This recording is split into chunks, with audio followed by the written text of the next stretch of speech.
Bishop on the grass. This is getting insane.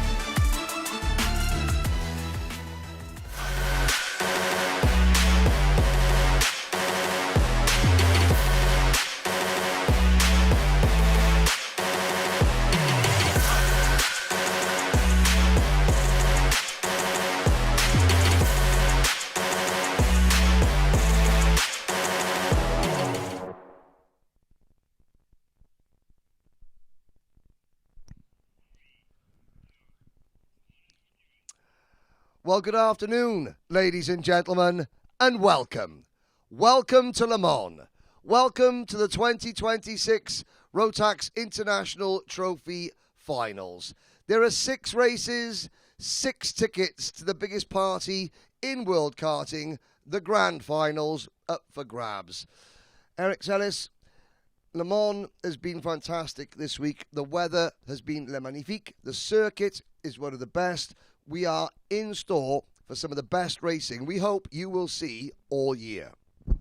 Effectivement, ça y est, nous sommes au pied du mur pour l'ensemble des pilotes qui sont qualifiés pour les finales. Comme Henri l'a dit, il y aura 6 courses au programme cet après-midi, 6 tickets pour la grande finale qui se déroulera à Portimao en fin d'année. Donc c'est maintenant ou jamais, nous sommes dans le Money Time.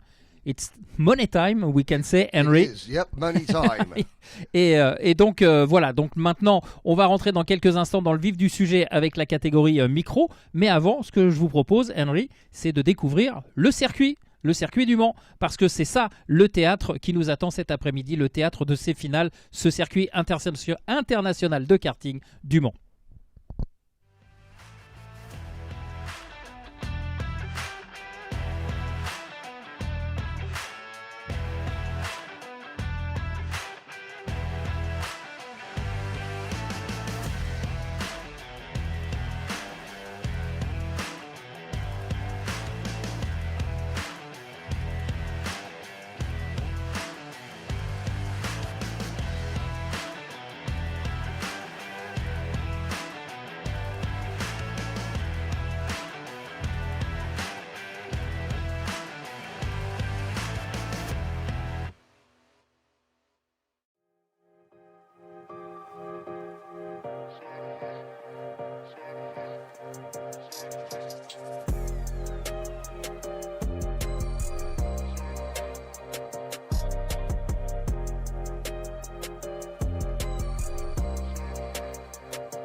So, Jayan just getting his helmet sorted. Make sure everything's intact. Just want to say a quick hi and congratulations. What a weekend. Yeah, thanks. So far at the front all weekend, so all week. It's been a good one, hasn't it, Jane? Yeah, I'm going to try and do the same, and I'm going to try my hardest to win.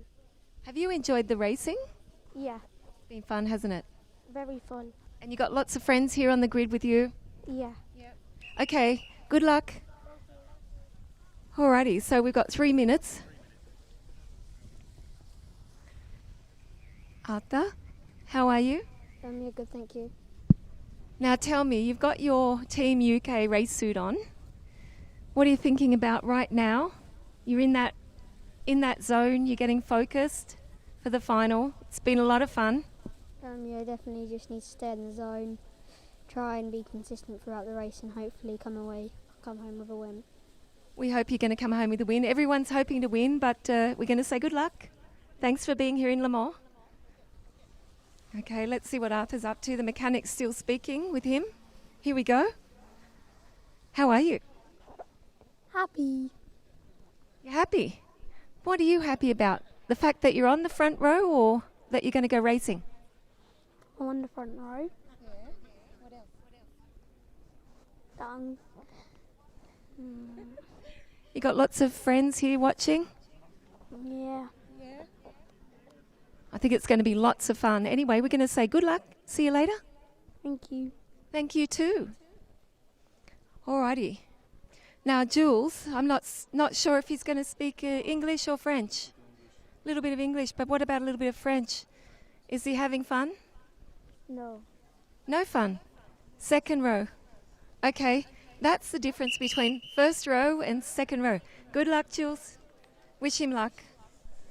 Alrighty. Elias, we're going to say good luck. Nice to have you here. Have you enjoyed the week?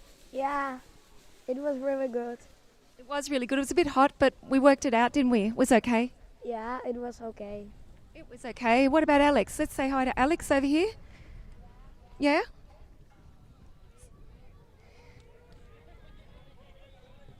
We got 1 minute.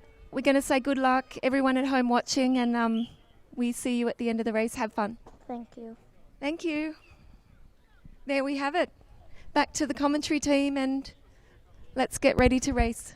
Merci Jen, effectivement. On a vu qu'il y avait un peu de stress et un peu de tension quand même sur ces interviews.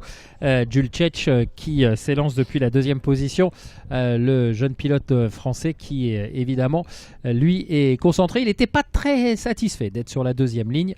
Mais bon, il va pouvoir peut-être inverser le cours des choses. Dans quelques instants, je vous rappelle le format. On part pour 11 minutes plus un tour.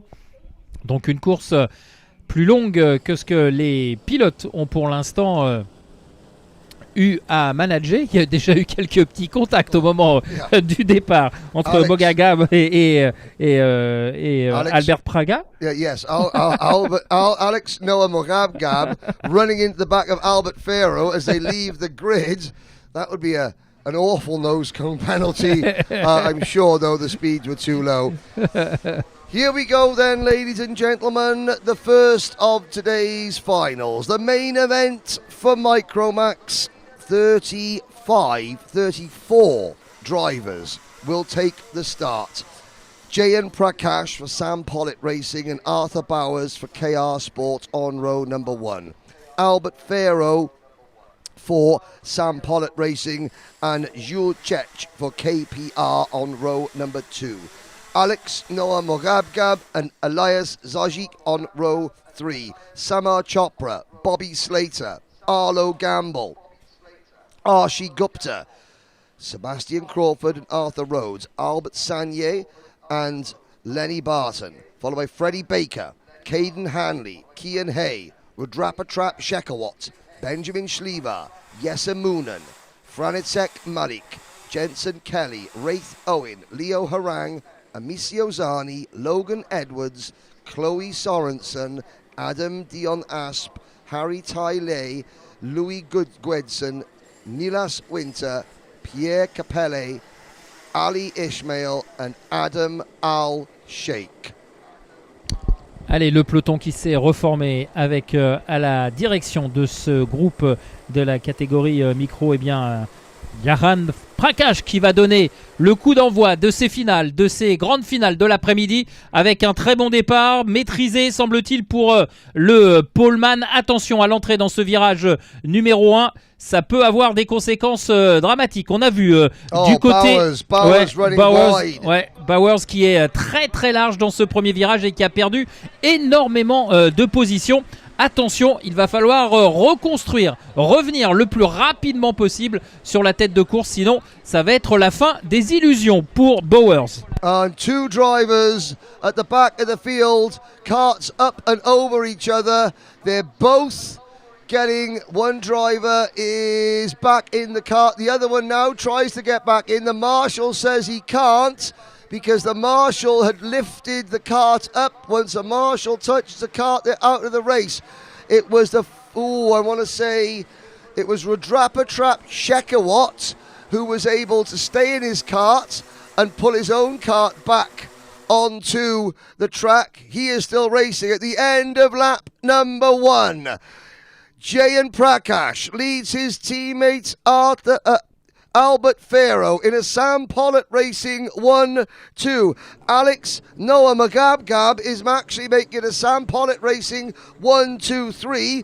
And in 4th position, Samar Chopra in cart number 11 for Dan Holland Racing. There's the red crash helmet of Magabgab. There is the 11 of Chopra. Arthur Bowers was just a little bit too cautious going into turn number 1, and when he got to when he found himself on the outside line and carts to the inside, I think quite sensibly just allowed a couple more to pass him.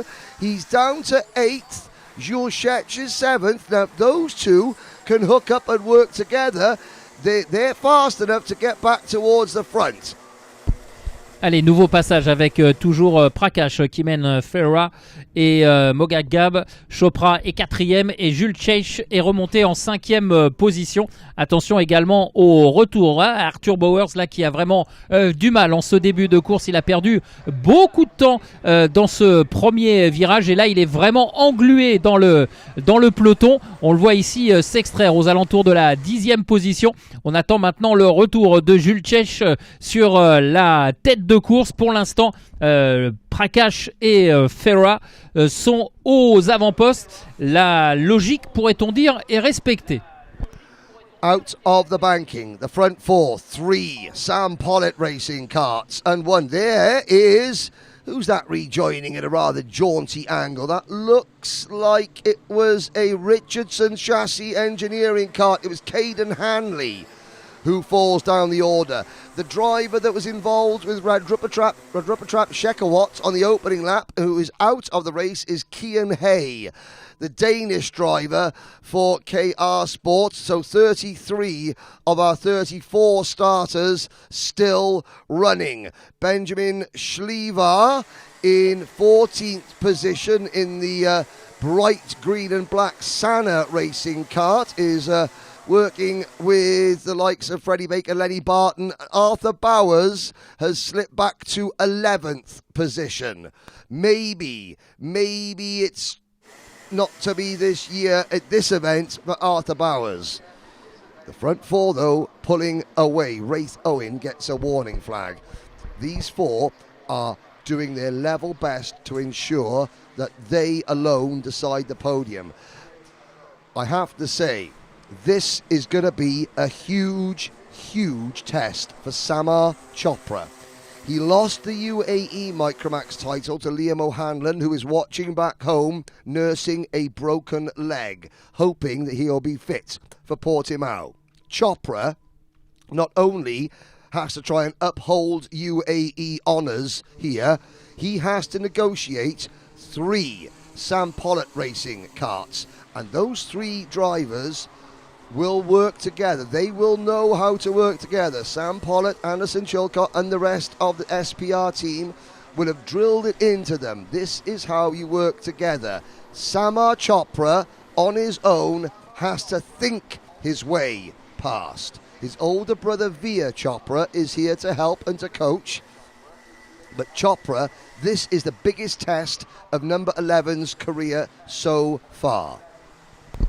Allez, on retrouve le quatuor de tête qui est en train un petit peu de se disloquer sous l'impulsion de Jaran Prakash qui est en train d'accélérer le rythme. Il vient de signer le meilleur secteur dans le deuxième partiel. Prakash qui commence à creuser l'écart. 341 millièmes d'avance sur Ferra. et Samar Chopra qui est en train de revenir au contact des deux pilotes qui sont devant lui. Voilà, on s'est recollé, si l'on peut s'exprimer ainsi, et derrière eh bien on a toujours Dulcech et Elias Zazic qui essayent de revenir sur le quatuor qui est devant eux, mais malheureusement pour l'instant c'est infructueux. Il y a toujours cet écart, il n'est pas énorme, mais il y a toujours 1 seconde à peu près entre le quatuor de tête et Dulcech qui essaye de revenir. Samar Chopra passes Albert Farrow for P2 on the banking. So Chopra has passed America's Alex Noah Morabgab. He has passed Albert Farrow, the driver who won last year's grand finals on the road before a penalty. He now sets his sights on Jayan Prakash, who has been virtually unbeatable this weekend. This morning in the superheat, though, Prakash's rivals, they had found something and they were able to stay a lot closer and take the fight to Jayan Prakash. 2 SPR carts down for Chopra, 1 more to go. Sebastian Crawford for Origin Motorsports using the AAM engines, engine building shop out of Bath in the southeast of England. He has just set the fastest lap of the race with a 60.39 as he chases Elias Zojak. Jules Sheck is 5th. Further back, Arlo Gamble runs 8th. Bowers is back to 9th. Arshi Gupta, the young lady from India, in the top 10 in the number 45 kart for Sam Pollitt Racing. Then it's Albert Sangner, just turned 8 years old. I know his mother was an absolute bag of nerves before this one. Well, Albert has gained 2 places and we've got a new leader.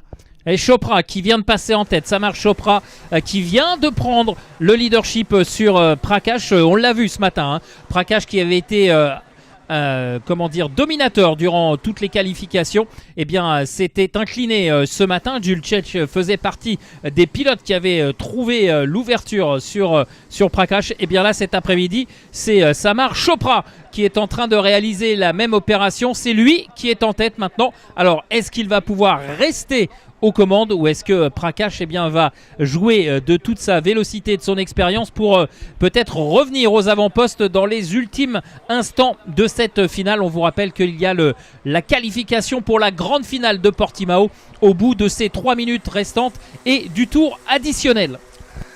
Jayan Prakash, now he's been the hunted all week. Now, with 2.5 minutes to go, he becomes the hunter. No, he's the hunted again because he looks to the inside, going into turn number 1. A beautiful manoeuvre for Jayan Prakash. Samar Chopra gives him room, lets him go.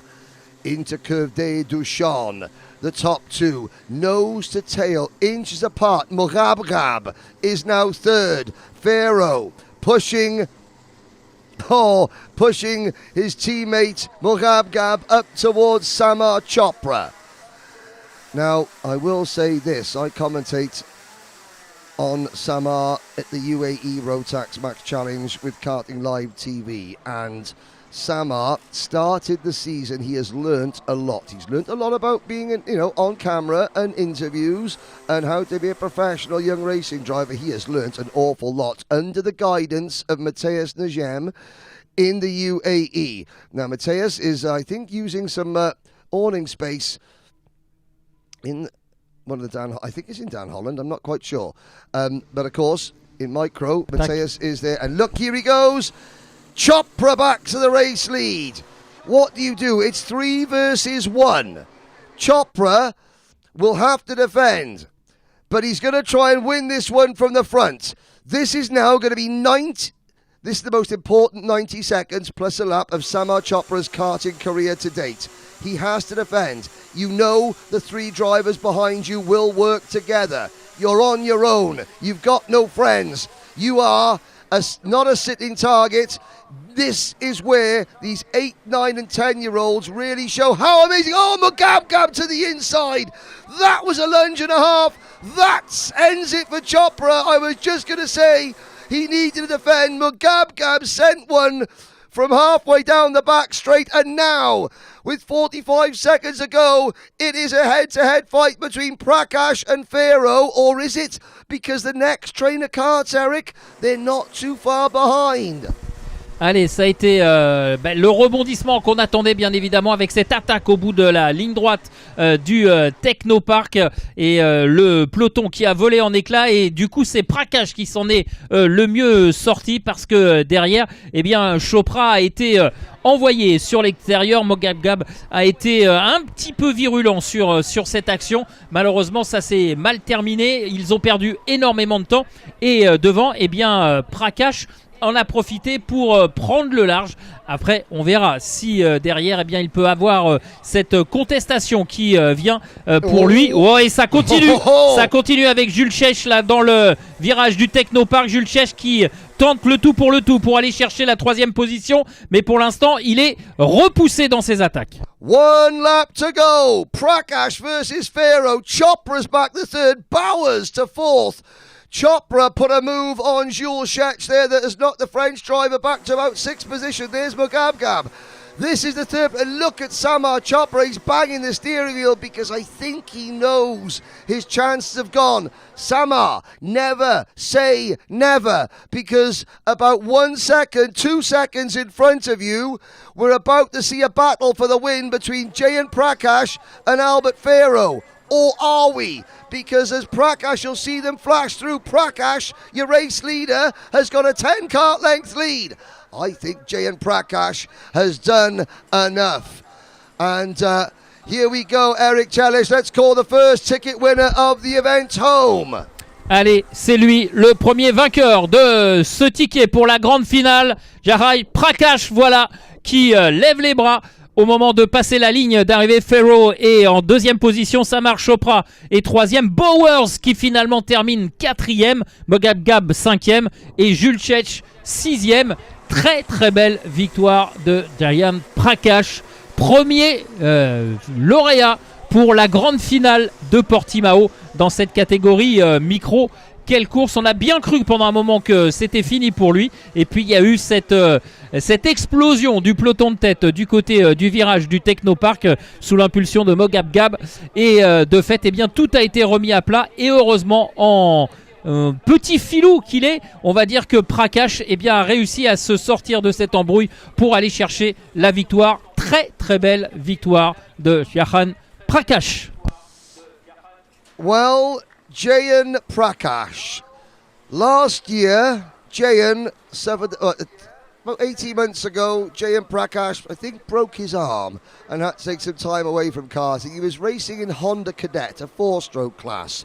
He has moved to Micromax this year, and in the UK, he has been dominant. Congratulations to Jayan Prakash. 2nd, Albert Pharaoh.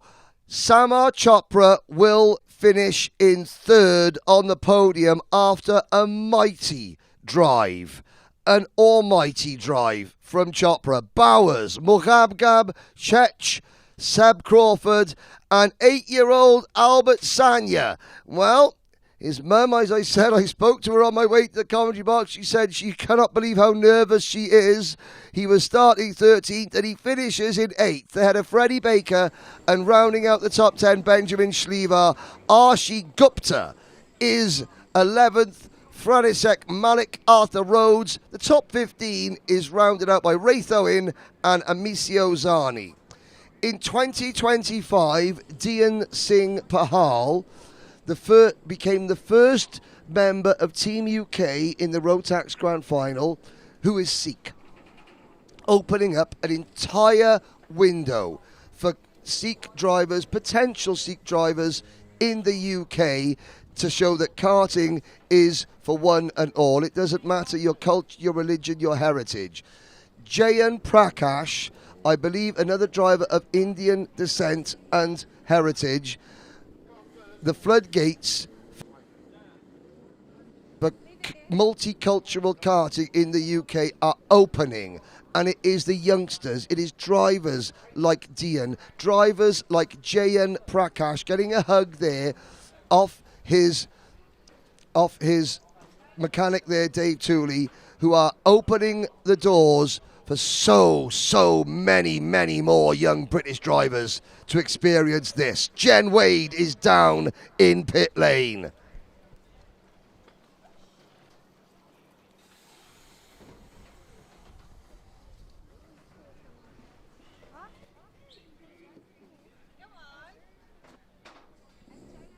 What about that win? Huh? Yeah, I thought good. Just the cart wasn't set up correctly because it was sliding a lot. I think it's sliding a lot because it's a little bit hot on the rubber out there. Which Anyway, it was sliding anyway, yeah, sliding a lot. sliding a lot, but anyway, you won the race. Yeah. What do you think? Let's go in the Porsche. Look at this. How cool is that? Very. Very cool. Well done.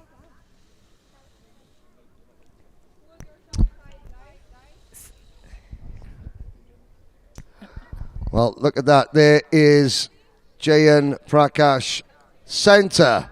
Sarah Darua puts the three of them in the back. Now, the Porsche, there are towels on the back seat.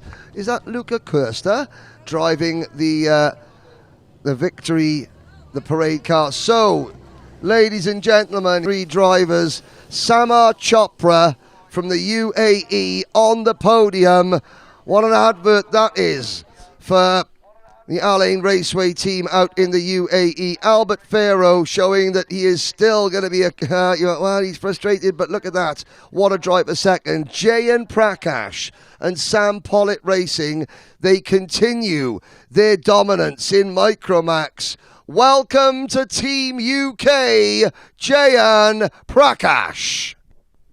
Allez, le tour d'honneur pour le podium de cette finale micro remportée par Jayan Prakash devant Albert Ferra et Samar Chopra. Voilà donc ce premier podium de cet après-midi de finale ici sur le circuit international de karting du Mans avec cette belle victoire menée, j'allais dire, de main de maître, oui et non, parce que pendant un moment on s'est inquiété pour Jayan Prakash qui avait été un petit peu malmené, et puis il y a eu cette attaque de Mogab Gab au freinage du virage du Technopark qui a un petit peu semé la pagaille dans le groupe, et fort intelligemment et en filou, eh bien Prakash qui a dominé la série anglaise de RMCIT de cartes et de Challenge Rotax, eh bien s'est faufilé et a repris les commandes, et il a pu creuser l'écart tout de suite, ce qui lui a permis évidemment d'aller chercher cette victoire. C'est lui donc qui partira à Portimao avec le ticket pour la grande finale. Yes, indeed. Albert Farrow just wipes his furrowed brow. The search for a ticket for Albert goes on. Now, in the UK, Jayan Prakash currently leads the British Rotax Championship. That means that the driver that now comes second in the British Championship will get the champion's ticket, because this international trophy ticket supersedes a national level ticket. So for Farrow and for Bowers and for the likes of Crawford and Rhodes, who finished down in 13th position, Arthur Rhodes, then the door is open. Freddie Baker in 9th position. He won the Rotax Winter Trophy in Houston, Texas at the end of January, so he already has a ticket. But and this is why when people say, oh, well, why have Britain got so many drivers at the grand finals? It's not that Jag Rotax, the UK distributors, get more tickets. Just the British drivers, they go to the BNL, they go to the Euro Trophy, they go to the Winter Trophy, the International Trophy Asia, the International Trophy Le Mans, and they win the tickets there. The gauntlet has been laid down already, because the next race is Minimax, and if you're a fan of Team UK, you've got 2, 4, 5, 7 of the top 10 in Minimax are from Team UK. Let's go and have a little look back at the highlights of today's first main event.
Alrighty, so now we've stepped it up a gear.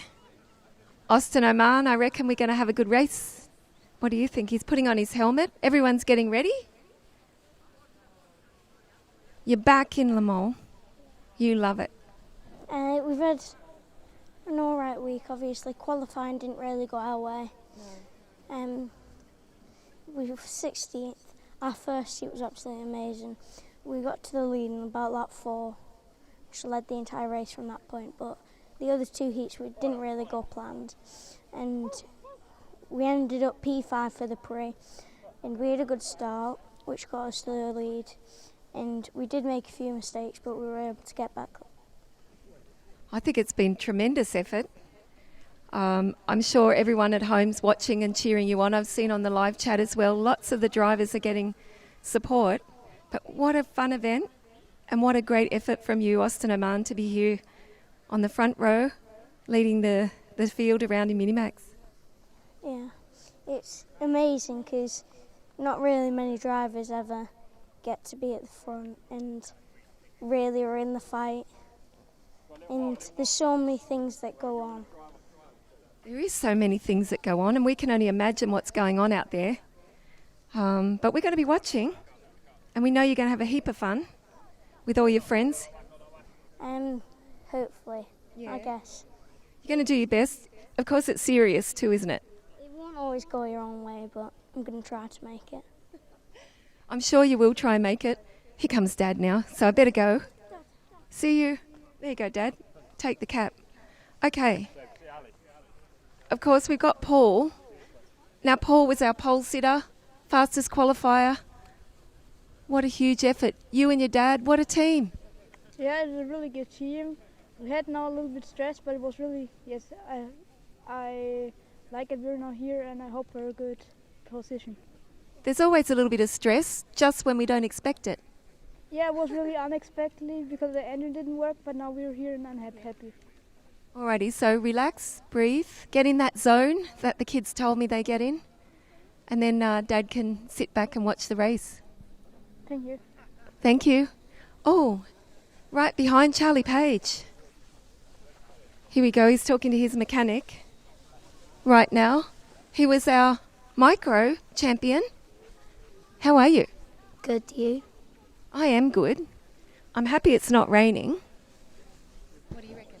Yeah, definitely, yeah. Yeah, definitely. It's better for all the fans, isn't it? But good for the racing. How's it been going, Charlie?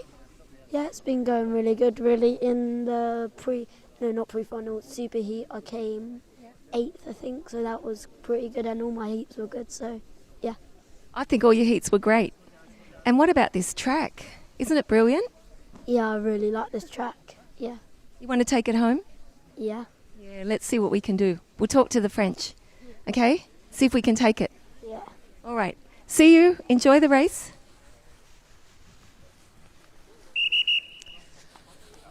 Alrighty, I just want to say a quick hi to one of our Rotax Max Challenge Grand Finals champions from 2024. Good luck, Cookie Monster. Thank you. Thank you. Okay. We're on 1 minute. So take a deep breath and let's get ready for one of the best races on the program. Thank you very much, Jen. So many stories to unpick. The driver on your screen there, the 141, that might be the best story of all, young Corey Lyons from Ireland, having the race week of his life so far. Paul Plattner-Geram from Austria for the Kraft Motorsport team, Austrian driver, German team. He is the only non-British or Irish driver in the top 9 on the grid, and he's been magnificent all week. Austin Oman sits on pole position. He's been a grand final podium finisher back in 2024 at Sarno, where he lost to Josh Cook. Josh Cook lost something just a few minutes ago. His crash helmet. He found it and just about made it to the grid on time.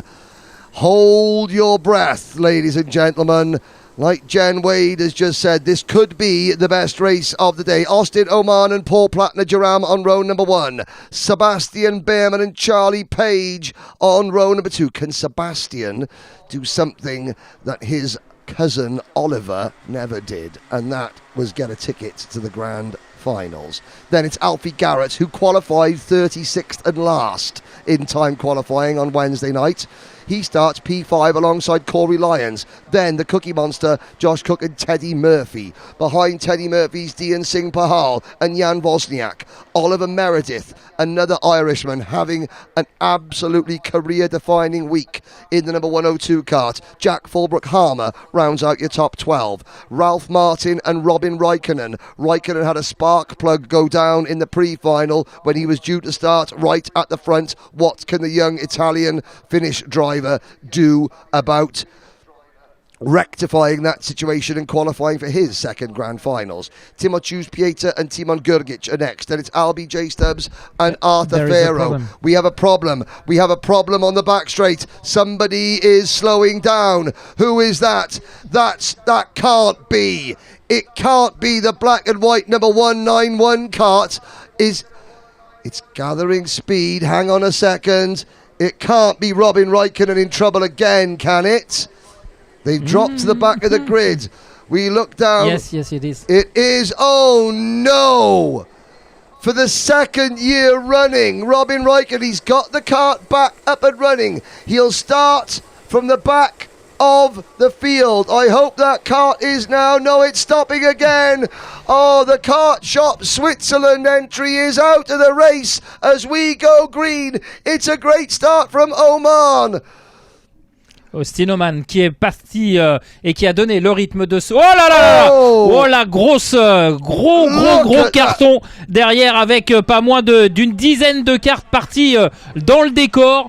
Et là, heureusement, tout le monde s'en sort pas trop mal, à part quelques-uns comme ici le numéro... the 116 kart, yeah. That is Nikola Radetic. Oh no, the 194 of Jack Fulbrook-Harmer. MLC Motorsports lead mechanic Oscar Houle is celebrating his birthday today, and that is not a great birthday present for Houle and the MLC team. And Fulbrook-Harmer trudges back to the marshal post. There is the driver from Montenegro, Radetic. He is also out of the race with a huge amount of damage for drivers further back. That has blown the field wide open. Here we go at the end of lap number 1. It's Austin Oman. Paul Platner-Jaram was one of the drivers caught up in that first corner incident. Right. It's Platner-Jaram from Behrman, Josh Cook and Corey Lyons. Well, and there is another that's runoff. Dian Singh Pahal. Dian Singh Pahal goes for a spin. Is that Dian Singh Pahal? Yes, it is. The Dan Holland Racing number 125 out of the race, or not out of the race, but out of contention from 5th place. Robin Raikkonen finally grinds to a halt in the number 191 kart. It's not to be, and I have to say, Robin is one of the happiest, most polite, charming young men in the paddock. Even he will struggle to raise a smile after what has been a horrifically unfortunate day for him today. But we can't focus on who is not contending for the win. We have to focus on who is. And at the moment, Sam Pollitt Racing, 1-2 again. Allez, Austin Oman qui est aux commandes, qui emmène son coéquipier Sebastian Bierman. Donc on a 2 pilotes britanniques aux avant-postes avec Joshua Cook même en 3e position. 3 pilotes britanniques qui sont aux avant-postes. Un peloton qui a totalement explosé avec l'accrochage du virage numéro 1 à la sortie du virage numéro 1. Donc c'est un petit peu le bazar. Il y en a un petit peu partout, mais pour l'instant en tête de la course, eh bien on retrouve les hommes forts, hormis Platner-Jaram qui est maintenant loin dans le fond du peloton, mais pour le reste, eh bien, on retrouve Oman, Bierman et Cook, les 3 qui s'est lancé du côté gauche de la grille. Joshua Cook qui s'est lancé lui en 7e position et qui est désormais 3e. Otis Cleary in the number 122 Dan Holland Racing kart. You're just noticing Otis picking up 8th but 9th position.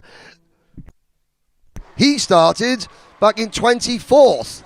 So the front runners, Austin Oman and Sebastian Behrman. 3rd, Joshua Cook. Cook has won all 3 races in Minimax in this year's Rotax Euro Trophy. He won the opening round of the British Championship as well. He has been a race-winning machine in Minimax as the Cookie Monster, and he now picks off Sebastian Behrman for P2. Oman is the leader, and then a long way behind the top three, Corey Lyons continues his fine weekend in P4. Allez, changement en deuxième position avec désormais Joshua Cook qui est passé devant Behrman.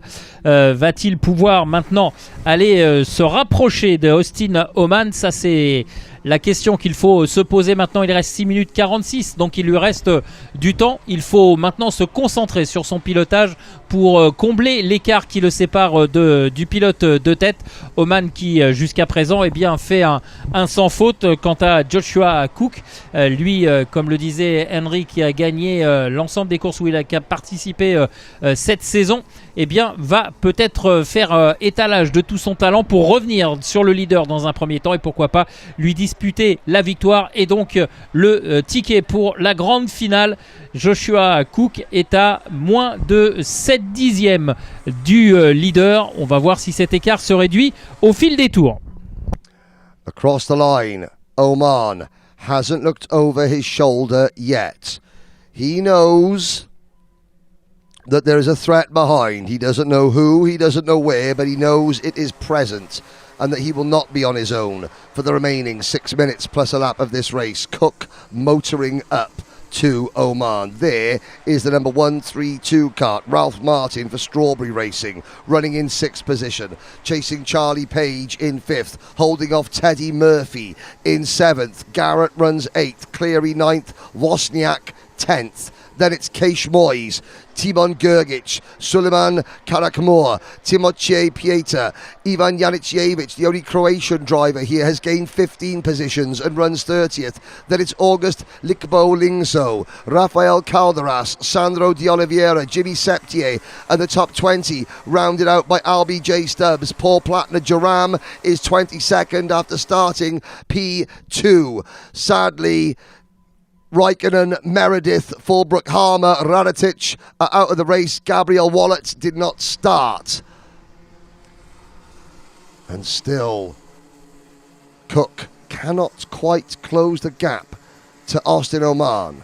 Austin Oman is holding the lead steady at just over half a second. Now, in 2024, Austin Oman took a win in the Micromax British Championship. He then lost that year's British Championship on the last lap of the last race of the last season to Luke Millward. And up until 1 weekend ago at Kimbolton in the UK, Austin Oman had not won another major final in a national championship, in the British or in Europe. He got the monkey off his back at Kimbolton. Because one thing that Austin and his driver, coach Teddy Pritchard-Williams, and his dad, Tristram Oman, Tristram, the very first driver from the UK to stand on a Rotax Grand Finals podium, they were working on Austin just managing and defending and not overthinking things in the last 2 laps of a race. Because up until a week ago, if you put Austin Oman head-to-head with many of the other front runners on the last lap, you would bet on the other driver. Oman put that theory to rest at Kimbolton when he held off a faster driver over the final 2 or 3 laps without making a single mistake. So he now knows how to win big under pressure. And he's going to have to win under pressure here because the big dog in the Minimax world this year, Joshua Cook, the Cookie Monster, is now beginning to lick his lips and start munching into his lead. Oman, though, continues to set a searing pace and he's not looking over his shoulder. That's a good sign. That shows that he's not thinking about what's happening behind. He's not worried about what's happening behind. All he is doing is looking at his next apex, his next turn point. There's Sebastian Behrman chasing Josh Cook, waiting to pick up any pieces, any crumbs that the Cookie Monster leaves him. Everybody else is a long way behind. It's down to these 3 drivers with 2.5 minutes to go. Allez, 2 minutes 30 encore dans le temps réglementaire à écouler. Et pour l'instant, on voit mal comment Austin Oman pourrait être contesté en route vers la victoire de cette finale avec Joshua Cook qui essaye de faire le maximum, de faire la jonction. Mais on le voit bien, l'écart qui reste stable, ou en tout cas sur lequel joue Austin Oman, ça tourne autour de 7 dixièmes, 8 dixièmes, 6 dixièmes. Mais à chaque fois, Oman a le petit coup nécessaire pour remettre un petit peu d'écart entre lui et Joshua Cook. Et attention, parce que Joshua Cook derrière lui, eh bien, il a Sebastian Biermann qui attend peut-être les derniers instants pour porter son attaque et peut-être aller chercher une deuxième position. Charlie Page's rear bumper, you can see it there, is hanging on by a thread. It is still attached. Jen referenced that Charlie was having a last-minute conversation with a mechanic. Well, Charlie Page's mechanic, Alfie Cockrell, did a good job of attaching the rear bumper because it is just hanging on. There is the move from Page on Lyons for P4. And you can see it's not quite touching the tarmac, which means somehow there is a nut, half a bolt, somehow keeping the rear bumper of that Charlie Page kart attached. Lyons with a bit of a divot in the nose cone of that that is got to be my favourite graphics kit. The shade of blue is outstanding, and you see that car, and look at it, just shining and shimmering in the sun, almost like the Emerald Isle itself, if the Emerald Isle was blue. You know what I mean. Here we go. 30 seconds remaining, and Austin Oman has extended his lead. Austin Oman has just done a purple first sector. Pressure? What pressure? Austin Oman can handle the pressure. Allez, Austin Oman qui rentre dans ses deux derniers tours, 2 tours encore avant la fin de cette finale. Austin Oman qui a augmenté son avance, elle est passée au-dessus de la seconde maintenant. Il a réalisé le meilleur secteur absolu dans le premier partiel du circuit. Et on le voit ici dans la courbe des deux arbres, très fluide, sans problème. Il ne s'est jamais retourné, un peu à l'image aussi de Joshua Cook. Joshua Cook qui résiste très bien à la pression de Sebastian Biermann. Ça reste impressionnant de maîtrise. Et puis derrière, eh bien, on a Charlie Page qui, bon an mal an, eh bien, continue de faire son chemin avec un pare-choc arrière un petit peu branque-ballant, si vous me permettez l'expression. Pour l'instant, ça tient. Et Charlie Page est allé chercher la 4e place sur Corey Lyons tout à l'heure au freinage du virage du Technopark. The clock strikes 0. Oman now looks over his shoulder as he crosses the line. Further back, Alfie Garrett passes Teddy Murphy for 6th. Josh Cook and Sebastian Biermann trail through turn number 1. As Oman crossed the line, he afforded himself his very first glance over his shoulder. Now he knows he has done enough.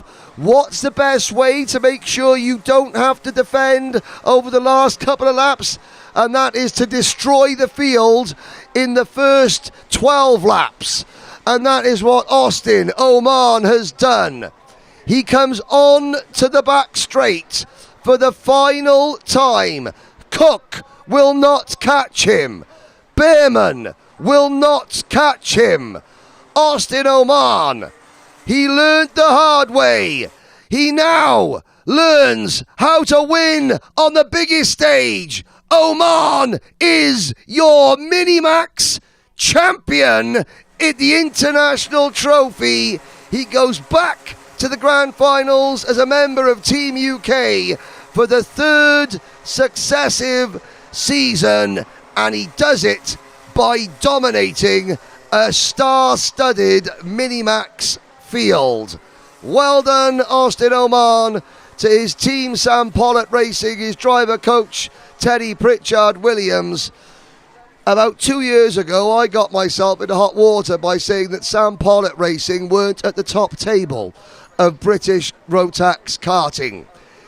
Apart from Josh Cook for KR Sport, Sam Pollitt Racing have not only been at the top table of Minimax karting and Micromax karting, they are number 1 in the world of Minimax and Micromax karting this year. Et c'est donc Austin Oman qui s'impose dans cette finale Minimax avec une facilité déconcertante. Rien n'a pu l'empêcher d'aller chercher son ticket pour la grande finale de Portimao. Joshua Cook a tout essayé, mais il est resté à distance. Il a lui aussi dû s'employer. Alors Austin Oman pour créer l'écart, Joshua Cook pour contenir Sebastian Biermann qui termine en 3e position. On connaît donc notre deuxième qualifié pour la grande finale et ce pilote s'appelle Austin Oman. Well, you can see the drivers coming into pit lane. Jen Wade is down and waiting to speak to our newest international trophy champion. That is 2 wins out of 2 for Team UK, 2 wins out of 2 for Sam Pollitt Racing. There is the hug with dad and son. Somewhere, mum is probably in floods of tears, and we can do a dance. Now the pressure's off. Jen Wade, take it away. And look at that. Austin is saying to Jen, hang on, I got to lift my cart up. I got to help my dad. What a great lad. Now he's got time to go and speak to the media after he's lifted his cart up and done his hair.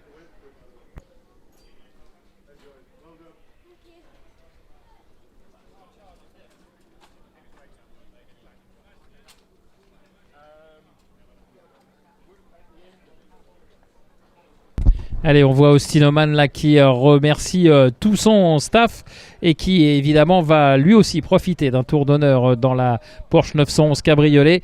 Il est au micro de Jen, on l'écoute.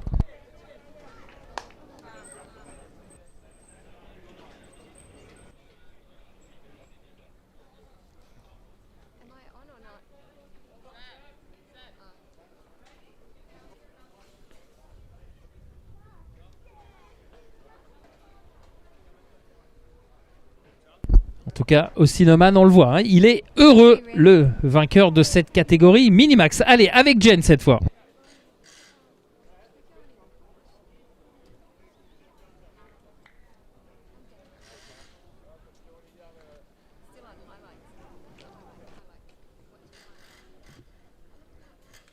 Okay, we've got a couple of sound issues. Jen's having a little look around. There we go. Now we've got sound back. Take it away, Jen.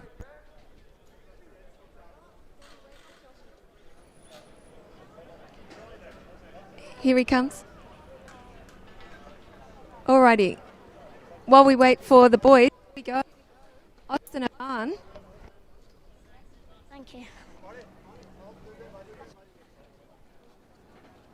Watch out for Paul.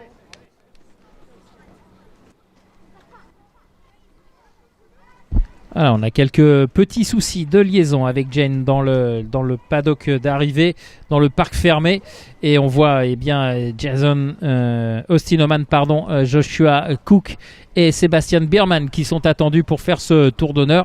Et on compte sur vous, bien évidemment, pour les applaudir comme il se doit avec ce nouveau vainqueur, donc Austin Oman, qui ira du côté de Portimao et bien défendre les couleurs de l'Angleterre lors de la grande finale du Rotax Max Challenge International. Voilà les 3 garçons, les droits de talent. Alrighty. Austin Oman, quickly before you drive off, tell us about your race.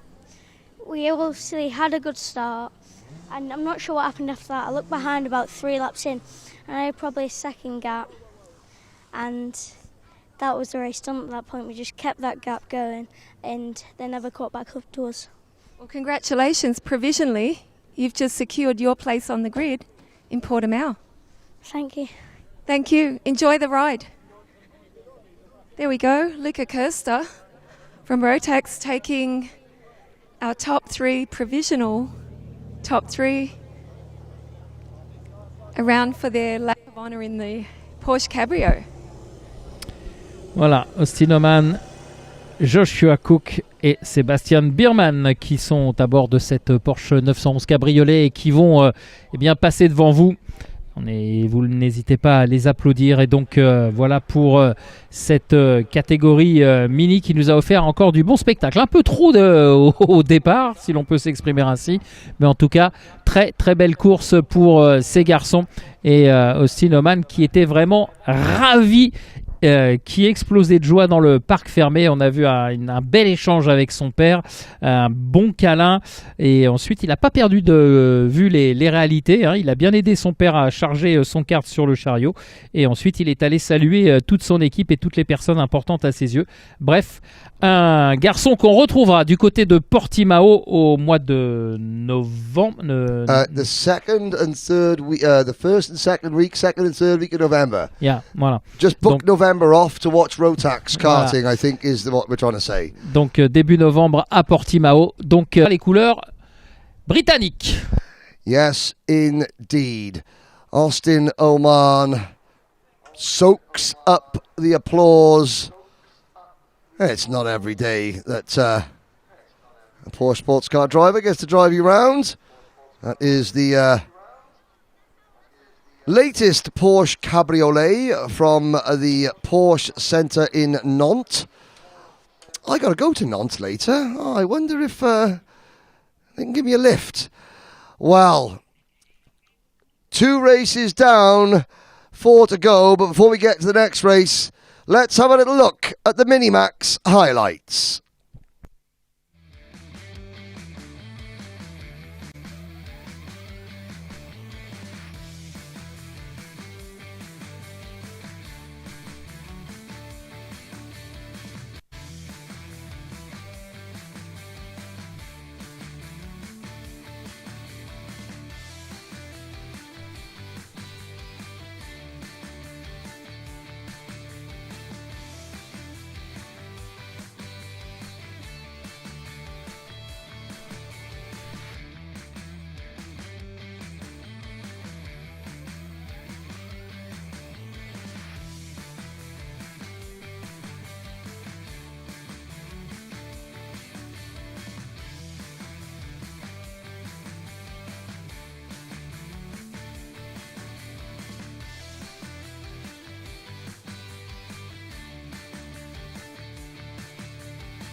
Every team has an identity. Most kit doesn't show it. Wearscape Custom Teamwear. Your colors, your story, stitched into every piece. Performance kit on track, everyday wear off it. Wearscape, one team, one look.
Once again, the race director, Manuel Branco, of course, explaining to the two front drivers from the front row. Gabby's warming up on the second row.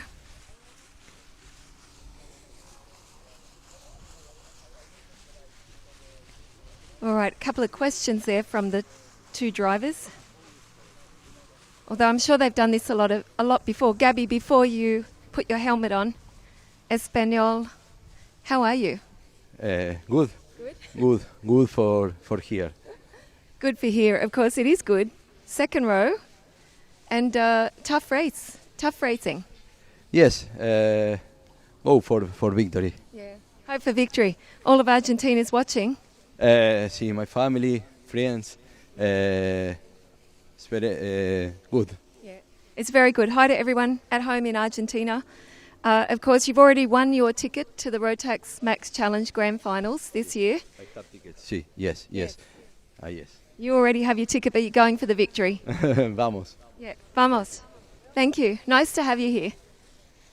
Of course, Maxime on the second row. How are you? Hello, I'm fine, thanks. Nice weather that you've turned on for us here in France, but what a week. Great week. Yeah, great week. Yeah, I have some issue, especially in the last heat yesterday, so I'm happy to start third, and let's see how it goes the race. I have the pace, so let's see. It's going to be fun. Lots of fun. Jack, quick hi. We've spoken to you a bit earlier. I know you really want this. Yeah, of course. We've come close in the last 2 years, so it'd be nice to go a little bit better this year. So far so good, but this is the one that matters, so yeah, excited. You sound excited. I'm excited. Some of the best racing. Alex, of course, from Team Germany. He's got his Grand Finals race suit on. How are you, Alex? Big Eights? Fine, all good. All good. And tell us about the week in a few words. It was very hot. We start with a little struggle, but at the end it was quite okay. So hopefully also for the final. Yeah, I hope so too. And enjoy the race. Have a good one. Alrighty, one more. Oh, Rotax Max Challenge Grand Finals champion 2006? Yes. How do I remember that? A long time ago. Because of the champagne? Because of the champagne, yes. On the podium you bounced the bottle, I'm going to say. But it was fun. Yeah, it was fun. Lots of rain. Yeah, a lot of rain. And blood. Yeah, so anyway, Ricky Romkema. Yes. Not normally on the grid, normally organising the team at SP Motorsport. Yes. Yeah, last race was 7 years ago, so we start saying, hey, I'm going to drive for DD2. So, no problem, we drive. Yeah. So this is the first race this year, so we will see what happens in the final. Hey, it's going to be fun, but I'm not sure if you'll do it again too soon. Yeah. Alrighty. A few more of our French drivers, of course. Vivian. Bonjour, Vivian. Hello. Hello, there he is. He's been a champion as well before. Good luck. Nicholas, of course, was on the front row earlier. Good luck, Nicholas. Yeah, thank you very much. I will try and do my best and see what position we can finish. All right, thanks. We'll be watching. Jump in your cart. Okay. There we go. These guys have a lot of fun, but they play just a little bit hard. Well, let's see. They've got 13 plus 1 lap to play nice. But I got a feeling, Jen, you were right. They're going to play hard from the get-go.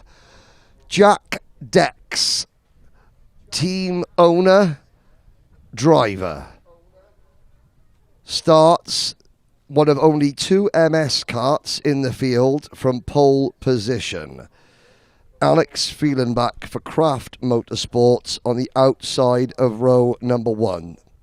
Then the first of the French drivers, and France have a very proud record in this class at this event. Can Maxime Gravaway continue that tradition?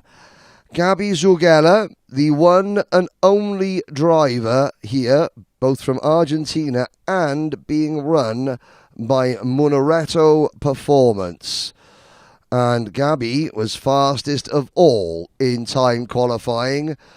Luca and Mauro Munaretto have got that Birrell ART kart set up really, really well. Charles Surgan, Ricky Romkema, Nicholas Clay, Vivian Cusack-Pico, Gustavo Mikkelsen, Antoine Gravois, Alexander Gravois, Ian Vonzanok, Christophe Capitan, Jerome Schwab, Roman Monge, Jimmy Chaumier, Maurice Knoppers on 16th position. He is the reigning E20 Masters Rotax Grand Finals champion.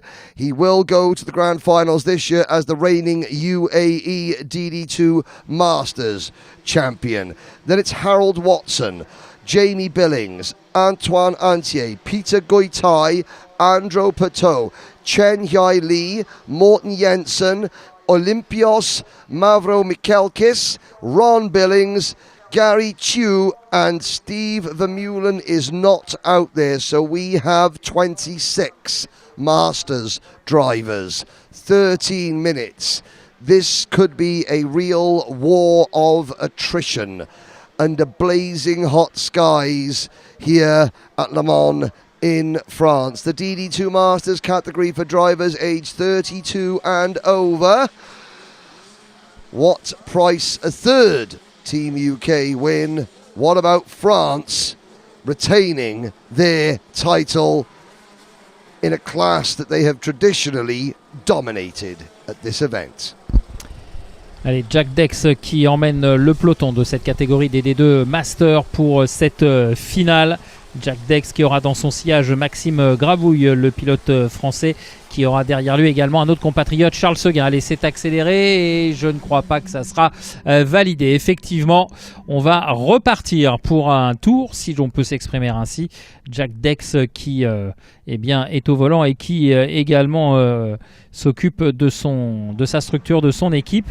On va voir ce que ça va donner et comme le disait Henry, est-ce que l'on aura une troisième victoire britannique ou est-ce que nos tricolores vont endiguer cette marche en avant du Royaume-Uni avec une victoire dans une catégorie où ils ont l'habitude de performer. On compte sur évidemment Charles Seguin, sur Maxime Gravouille. On a également Vivien Cusack-Pico un petit peu plus loin et Alexandre Gravouille également qui part en 10e position depuis la 5e ligne. Allez, on est reparti. Jack Dex a coupé son élan afin de permettre à l'ensemble du peloton de se regrouper et d'arriver de façon plus compacte sur la ligne de chronométrage pour lancer cette finale. Au bout, le ticket pour Portimao. For the second time, they head down the Technopark straight. Jack Dex has not always been the fastest over a single lap this week. However, he has been ultra consistent. He has been clean when he's had to make moves. He has been gracious when he is being attacked and not overly aggressive. He knows this is a sport of give and take. It's a long week. He's done the giving. This race, it's all about take the position, take the racing line, maybe take the ticket. For the second time, they're into the tram lines.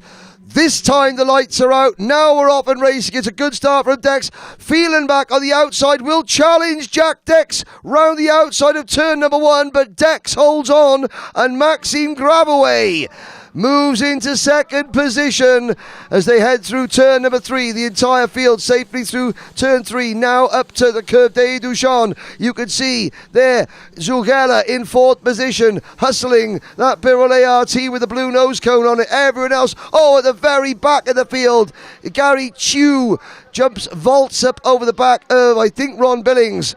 Does a half spin and carries on.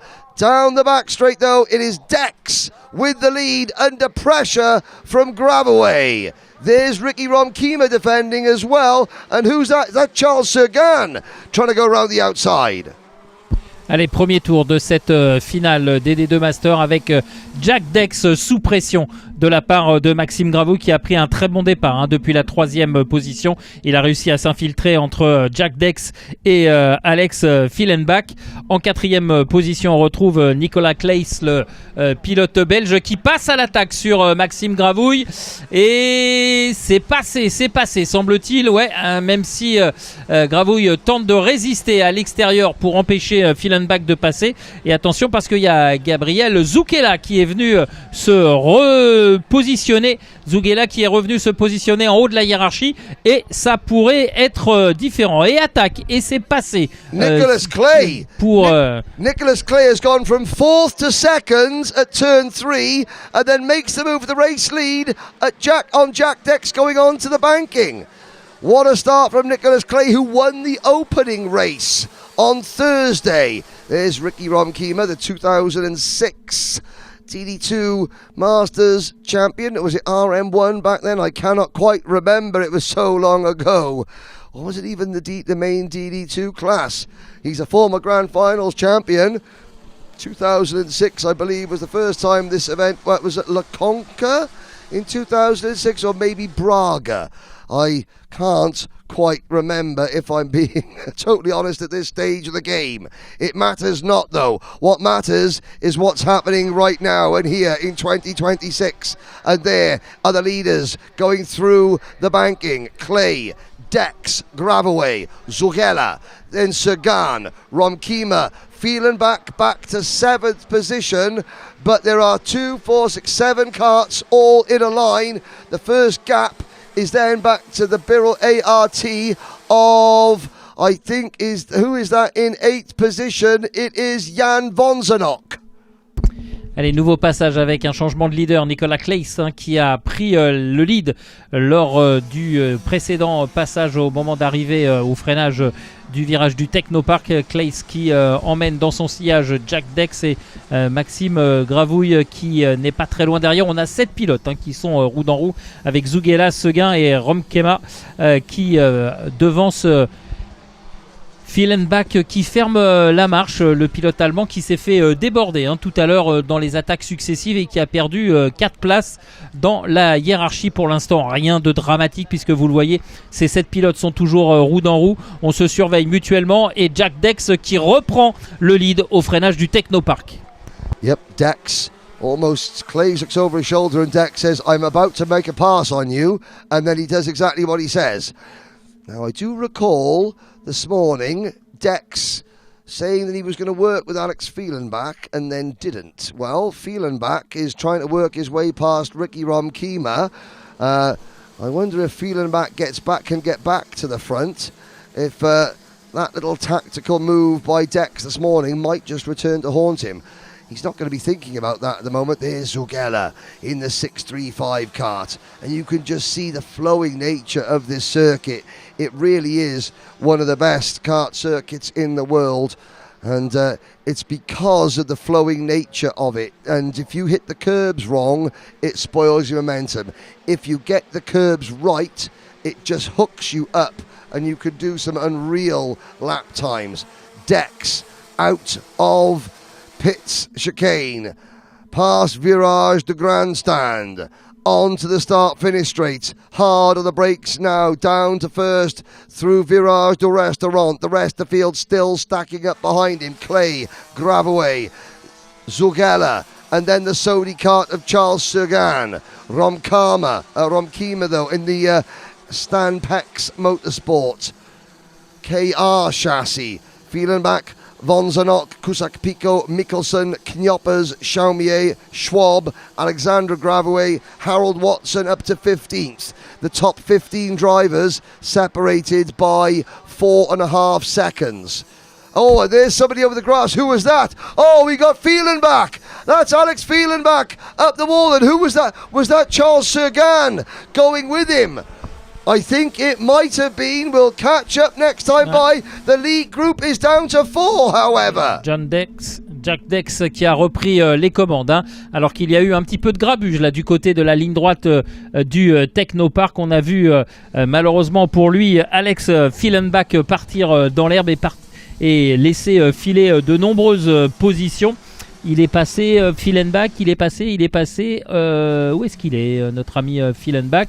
Fillenbach is 18th. Voilà, il est Seguin 18 et Charles Seguin est 14e. Peut-être un accrochage, un contact entre les deux pilotes. Clairement, ils ont perdu toute chance de bien figurer dans cette finale. Pour l'instant, c'est Jack Dex qui reprend les commandes de cette course et c'est lui qui imprime son rythme. Ça ne devait pas aller assez vite à son goût. Et Maxime Gravouille en fait de même au freinage du Technopark pour prendre la deuxième position à Nicolas Claes. Est-ce que l'on va assister à un duel entre l'Angleterre ou la Grande-Bretagne et la France? Un avant-goût de ce qui nous attend ce soir pour la Coupe du Monde de football. En tout cas, on est bien parti dans cette direction. Jack Dex, Maxime Gravouille, Jack Dex. Il reste 6 minutes et 10 secondes pour savoir qui l'emportera certainement. Later on this evening, when many of the drivers in their teams will be heading back to whichever airport, ferry port or highway that will take them home, England will play France in the third place playoff for the FIFA World Cup. In my mind, this is the only England versus France battle that matters today. It's Dex versus Gravouille, with Belgium and Argentina playing a supporting role. If only the Argentines had decided to play a sporting role on Wednesday night, says the English contingent here in the paddock. Zogella in fourth, Von Zanok for the Birrell Art Baltics team, Harold Garclaklis on the spanners, and Von Zanok is flying up towards the top five. Harold Garclaklis and the Birrell Art Baltic team have got that red and white machine wound up like a spring. There's Clays pushing Gravouille up to Dex through turn number 8, out onto the banking, the heat haze shimmering in the French summer sun. And now Zogella and Clay get alongside each other, puts Gabri Zogella into P3. Maxime Gravouille trying to go around the outside, that won't work. Oh, Zogella comes together with Von Zanok. It's not to be for Argentina at the International Trophy. Kyrgyzstan also having a problem. As we head on to another lap, 4.5 minutes to go, we are down to 2 at the front again. It's the old enemy, England versus France. Those two nations, they have been best of friends, worst of enemies, squabbling for centuries it seems. And now here at Le Mans, the world capital of racing, England versus France, lock horns once again. And we are all here for it. Jack Dex toujours aux commandes devant Maxime Gravouille et derrière on l'a vu, Zogella qui s'est emporté avec me semble-t-il un autre pilote et du coup il a perdu énormément de place et ce qui a fait exploser le quatuor de tête. Zogella qui est donc reparti très loin et on laisse maintenant l'Angleterre et la France s'expliquer un avant-goût de ce qui nous attend ce soir. Jack Dex saura-t-il résister jusqu'au bout à Maxime Gravouille? Il y a un ticket pour la grande finale de Portimao au bout de ces 3 minutes 25 et de ce tour additionnel. On a l'impression que Maxime Gravouille est en train d'étudier un petit peu son adversaire, ne pas se précipiter, ne pas tenter trop tôt une manœuvre pour se faire contrer. En tout cas, Maxime Gravouille pour l'instant effectue une course impeccable, sans faute. Il a su reprendre le contrôle de la situation lorsqu'il a été menacé par Nicolas Claes justement. Et maintenant, c'est lui qui met la pression sur Jack Dex. Mais est-ce que Jack Dex va être perméable à cette pression? C'est tout le suspense qui réside dans ces 2 minutes et 45 secondes du temps réglementaire, plus le tour additionnel. Just under 3 minutes to go. Gravouille has not made a passing attempt yet. He's not pulled the pin. He is pushing Jack Dex away from the rest of the field. Clay is now over a second behind. Vivian Cusack-Pico is up into P4 now in the number 633 kart. Vivian Cusack-Pico for the Nicola Pico Sport team. He is a former champion. He is certainly the fastest lap of the race so far on this lap. Mickelson for Peru is fifth for the KSB team. Then it is Ricky Romkema in 6th, Jimmy Chaumier 7th, Harold Watson, Charles Sagan and Maurice Knyoppers into the top 10. Gravaway is pushing Dex away. He's not physically pushing him right now, but he's not attacking. Dex knows he's there. Dex isn't defending. Now, Dex can sense through his peripheral vision and his peripheral hearing the engine of Maxime Gravaway behind him. We've got 90 seconds to go, and Gravaway is pushing Dex out into very deep water. And pretty soon, Gravaway is going to pull alongside Jack Dex when they're in very deep water, and Gravaway is going to say to Jack Dex, "Okay, Jack, let's see if you can swim." Through turn 1, less than a minute remains. Down towards turn 3, this is the moment. Now Gravaway has asked Jack Dex the question, and now Jack Dex has to answer. Sink or swim, Jack? Sink or swim?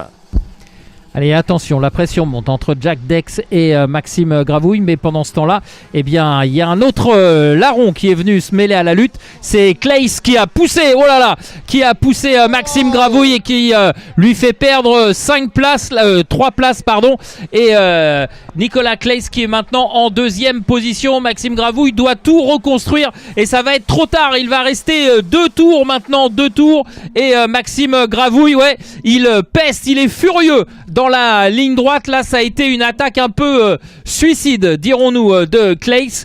On verra ce que ça donnera au niveau des arbitres, pourrait-on dire, ou en tout cas des commissaires sportifs. Mais clairement, là, il avait préparé, je pense, ces 2 derniers tours, Maxime Gravouille. Et là, eh bien, ça tourne court, pourrait-on dire. Ça tourne en eau de boudin pour le Français. Et c'est Nicolas Claes qui est en train maintenant de mettre la pression sur Jack Dex. Nous sommes à moins de 2 tours de l'arrivée. Et attention à Vivien Cussac-Picot qui est désormais 3e et qui pourrait peut-être bien venir jouer le Factor X dans ce dernier tour, puisque dans quelques instants, nous allons rentrer dans le dernier tour. Maxime Gravaway's fantastic drive comes to an end as Nicholas Clay makes the move. And I don't know, but Maxime Gravaway went off track at a very high rate of knots. He's still in the race. He's still in 6th position. There's the tyre mark on the side of Nicholas Clay's kart. But his French hopes are not yet extinguished. Here comes Vivien Cussac-Picot, but Jack Dex is now on his final lap. 3rd 2 years ago, 2nd last year. The Belgian Nicolas Clay is hunting him down in the number 602 Tony kart. Out of the banking for the final time. Clay is going to make a move. Clay is going to send it. Dex is going to have to defend. Dex does defend. 2 corners to go for Jack Dex. 1 corner to go for Jack Dex. Nice guys don't finish last. Sometimes nice guys become champions. Jack Dex does it at the 3rd time of asking, and this is Jack's first race of the year. He only races once a year, and you can see what it means to him. Now I tell the story. In 2012, when I was part of a group called Edu-Karting in the Bahamas, and we asked the British karting community to give us any spares, any old bits and bobs, chassis, tyres, engines, race suits, you name it, so that we could go and teach karting to underprivileged children in the Bahamas. We had a 40-foot container, And the vast majority of stuff in that container came from a young team called Jack Dex Racing, who simply saw an opportunity for some kids who he will never meet, but who deserved a chance to get used to karting, and threw everything he could at us for no money, for no thanks. What his thanks is now, he is Team UK's newest member. For the very first time in his long and industrial career, Jack Dex goes to the grand finals. You are going to see an explosion of emotion, not from Jack, maybe from Jack, but from the rest of the British drivers and teams in this paddock. Because if there's one man who will help you if you're in trouble, if there's one man who goes out of his way to give other drivers a chance to open his awning up and to just help people out, it's Jack Dex. And he is your DD2 Masters champion. Voilà, Jack Dex qui s'impose après avoir terminé 3e il y a 2 ans, 2e l'an passé. Eh bien cette fois c'est lui qui décroche le Graal, c'est lui qui décroche le billet pour aller à Portimao disputer la grande finale du Rotax Max Challenge International. En tout cas, ça a été une course parfaitement maîtrisée. Un peu de frustration évidemment côté français avec cette attaque non maîtrisée de Nicolas Claes qui a envoyé Maxime Gravouille à l'extérieur et lui a fait perdre énormément de place. On sentait Maxime Gravouille, ça ne veut pas dire qu'il aurait gagné, mais Maxime Gravouille avait préparé tout cela, on le sentait prêt à attaquer. Malheureusement, il n'aura pas pu porter à bien son objectif. En tout cas, c'est une très belle victoire pour Jack Dex et c'est une nouvelle victoire pour la Grande-Bretagne, pour l'Angleterre. 3 out of 3, and I have to say commiserations to Maxime Gravouille. He had done everything right. I've got to say, that move from Nicholas Clay was robust, and it sent Gravouille off track at a rate of knots, even though I don't think there was any actual contact. I think it was Clay made the move and just took the line away at a place where nobody really does that. Clay's had to do that for his own chances.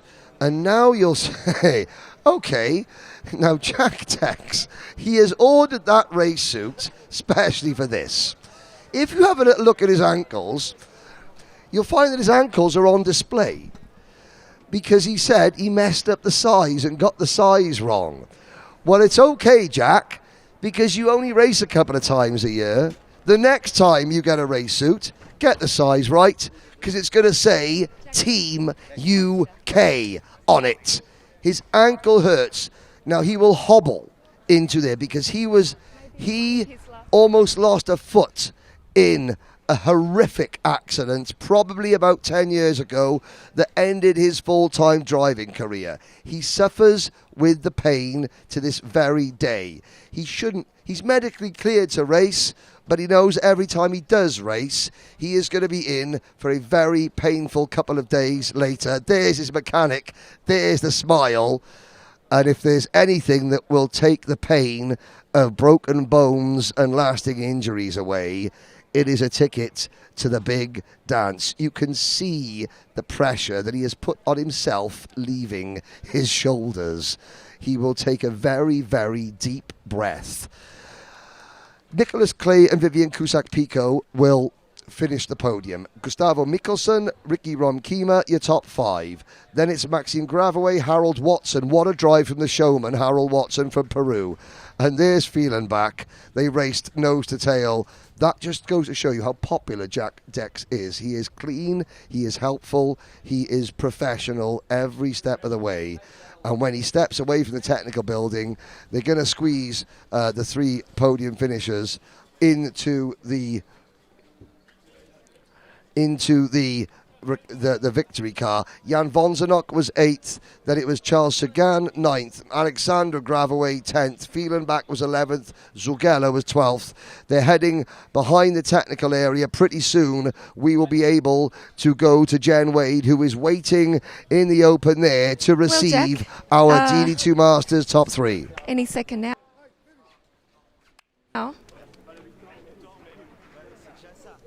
Take it away, Jen. Yeah, I just ran into the the man of the moment.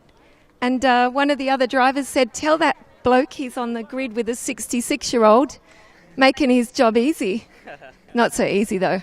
No, really hard race. It's quite hard to lead, and they were trying to get ahead of me to slow me up. So, yeah, really enjoyable race, really hardest race of the weekend. We want you to really work for that ticket. Yeah, I definitely did that then. So, yeah, great. Looking forward to Portimao? Yeah, can't wait. Never done the Grand Finals before, so looking forward to it. Fantastic location. Hop in the Porsche. Congratulations, Jack Dex.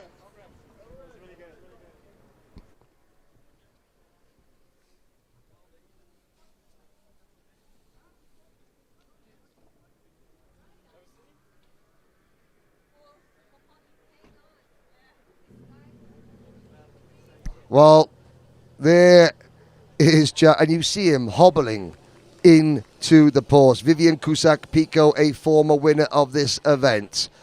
France's stranglehold on DD2 Masters is over.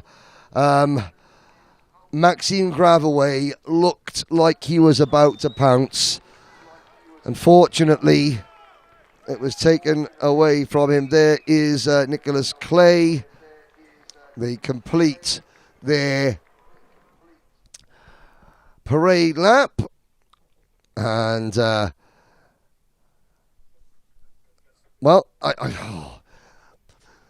390 odd drivers entered this event. You know, the British contingent were a little bit upset that they weren't given as many entries to this event as they would have liked.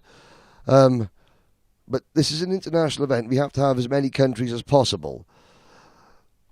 All I would say is that the rest of the world still has a little bit of catching up to do. Will we see a clean sweep from the UK? Well, we've done 3 out of 6. I say we, the royal we. Yes, I'm Welsh, but I am British. I don't favour the British drivers. I just tell the stories. Every driver has one. I can't speak to all 390 in the couple of days that I'm here. So I try and tell the stories, the ones that I know. And Jack Dex, he has a story to tell. And in November, he tells it on the biggest stage of them all, the Rotax Grand Finals.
over to me, just watching the glider. I know we have a flyover, but Antoine, the French have, yes, organised a flyover for us.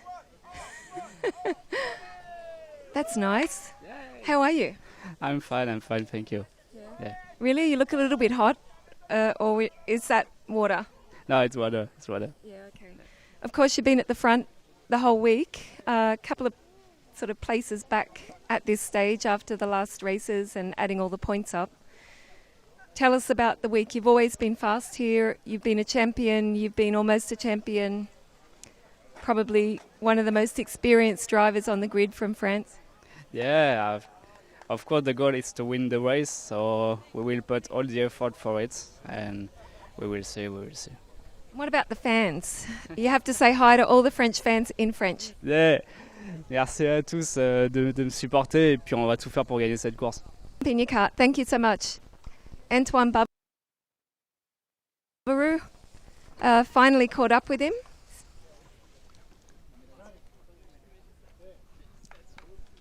And as we move up to the front, Mark Kimber's getting ready. Hi Mark, we spoke to you a little bit earlier, also yesterday. Thoughts on going into the final, I guess. It's been a big week, and you just decide to show up and drive in DD2. Instead of coaching, you're sitting in the go-kart.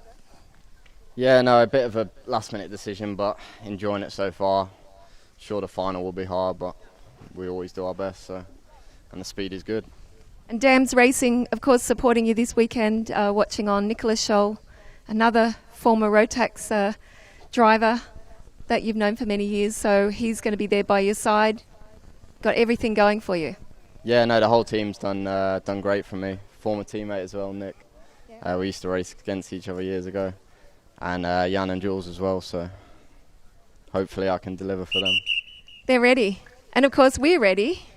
We've spoken already to Matthias Niem, team boss, another team boss, and Jakob Betzel there on the second row. Well, Jen, I'm sorry to interrupt. Sorry to interrupt, Jen, but you need to go and say to Matthias, he needs to say hello to his mum. All right, to calm her nerves. She's watching. All right. Matthias, Henry said, can you say hi to your mum? Hello. There you go. Yeah, no. That's right, she's happy. That's fine.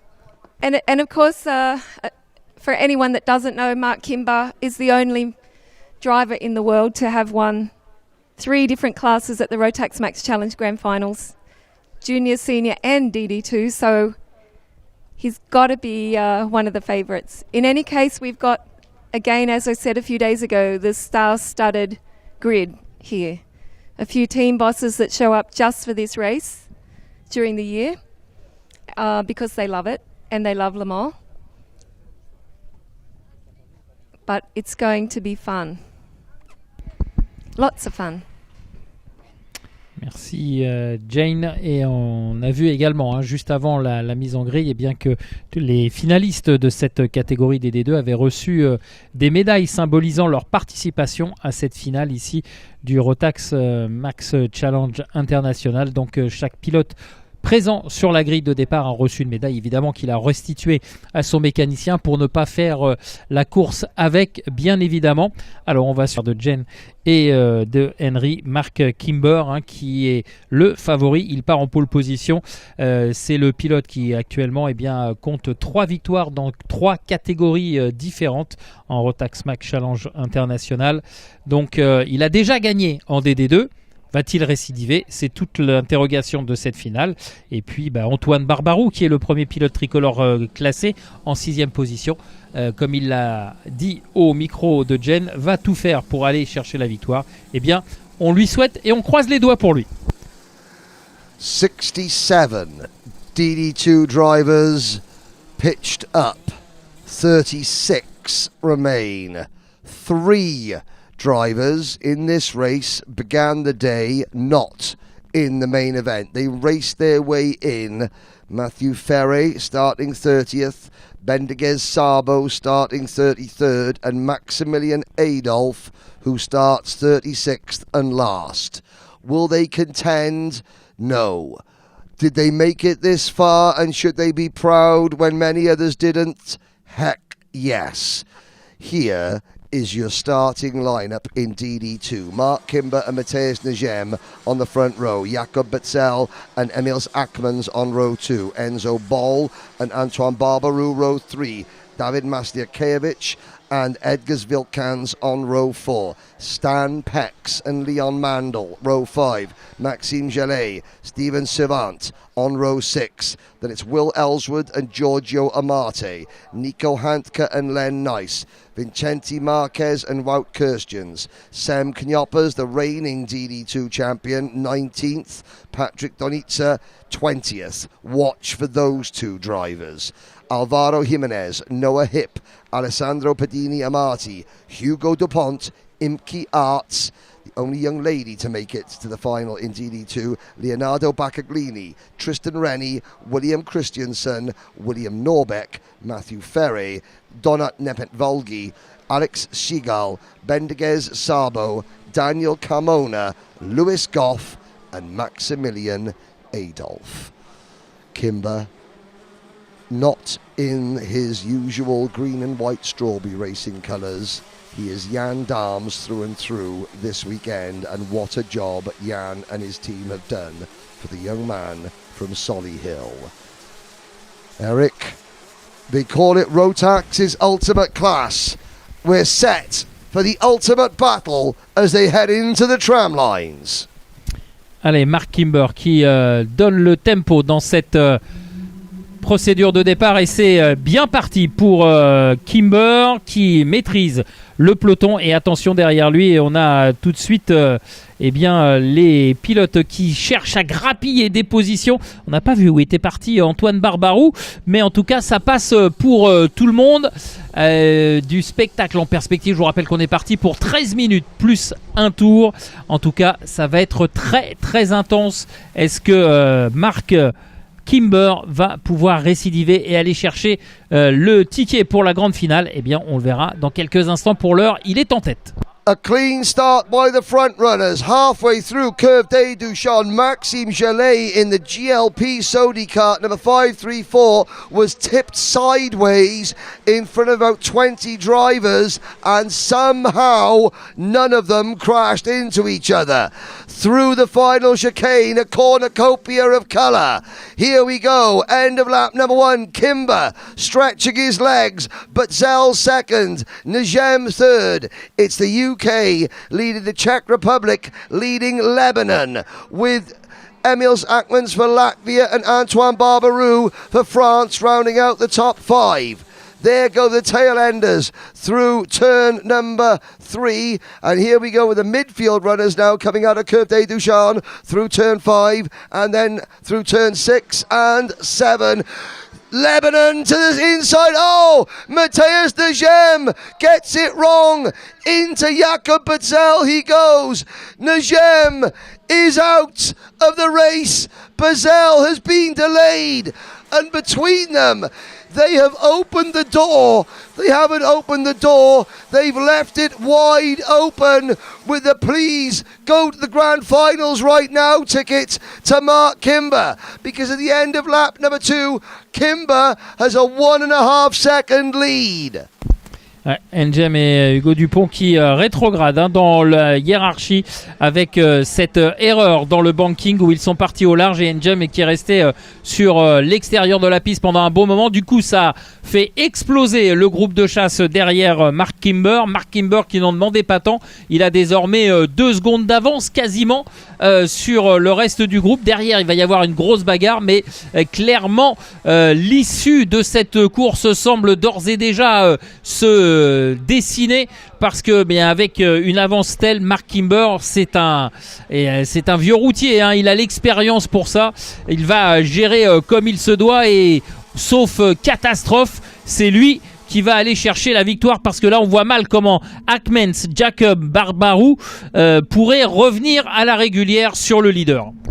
Now Jakob Betzel takes second place. Betzel has been electric in the Euro Trophy.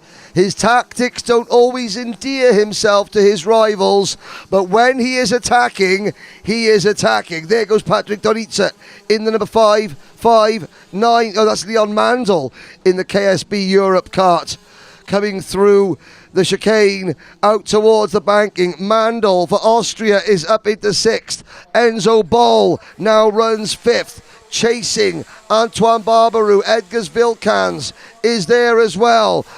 Battered and bruised after rolling his kart yesterday. But the Latvian in the 569 is not giving up. Behind Vilkans, Amati, Pex, Knoppers already up to 10th from 20th. Savant, Gelé, Mastiakiewicz has dropped back. So has Hip, Len Nice and Ellswood in the top 16. But Mark Kimber will check the lead. It is stabilised. 1.5 seconds as you follow the 559 of Mandel. There is the 520. Sem Knoppers trying to make his way into a potential podium position, but he's a long way behind the podium. The lead group are stretching out. Mandel having a really strong run. He's passed Barbarou, and now Barbarou is under pressure from that yellow and black kart of Giorgio Amate.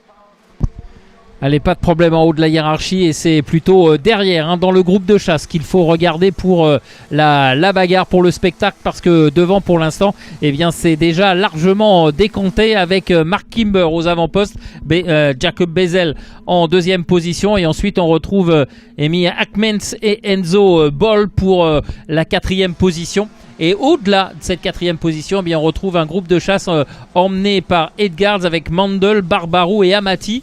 On va voir ce que ça va donner dans les minutes qui suivent. Est-ce qu'ils vont pouvoir rejoindre les pilotes qui sont devant eux pour tenter de se frayer un chemin jusque sur les 2 dernières marches du podium? Parce que de toute façon, c'est le seul objectif qu'ils peuvent viser désormais. Un changement pour la 3e place dans le groupe de chasse. Enzo Ball for the SP Motorsport team passes Emils Akmans for 3rd position. The gap, it was 1.5 seconds between Kimber and Bezel. It's now 1.9 because Kimber has just done a lap of 53.694. Now, I'm not saying Kimber will win this race. He certainly has one hand on the ticket, but you need 2 hands to hold a ticket. What I would say to any young driver watching now is this is how you deal with a major final.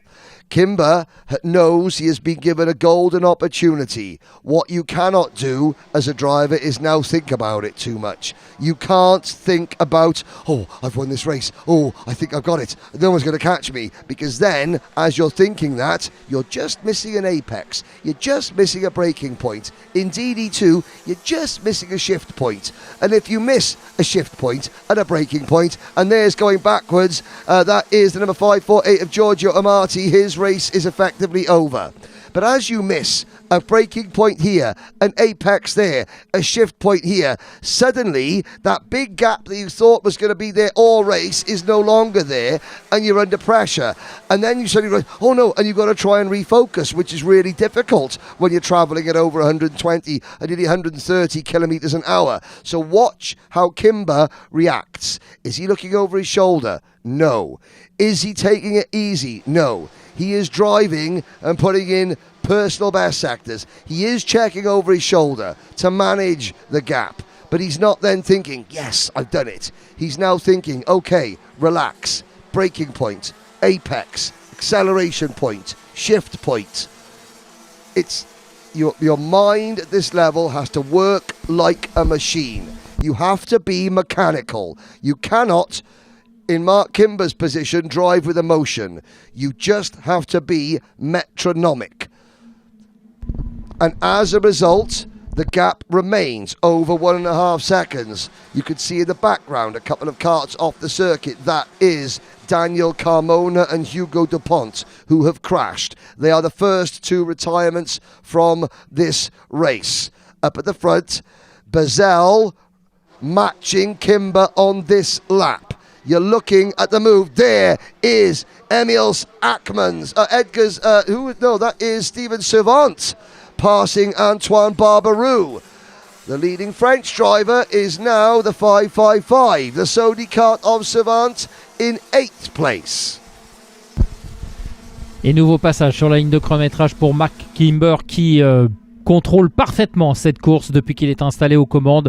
L'écart qui est monté jusqu'à 1 seconde 9, maintenant est à 1 seconde 8. Il était descendu au tour précédent à 1 seconde 6. Quand il faut réaccélérer, Mark Kimber sait le faire, il gère parfaitement.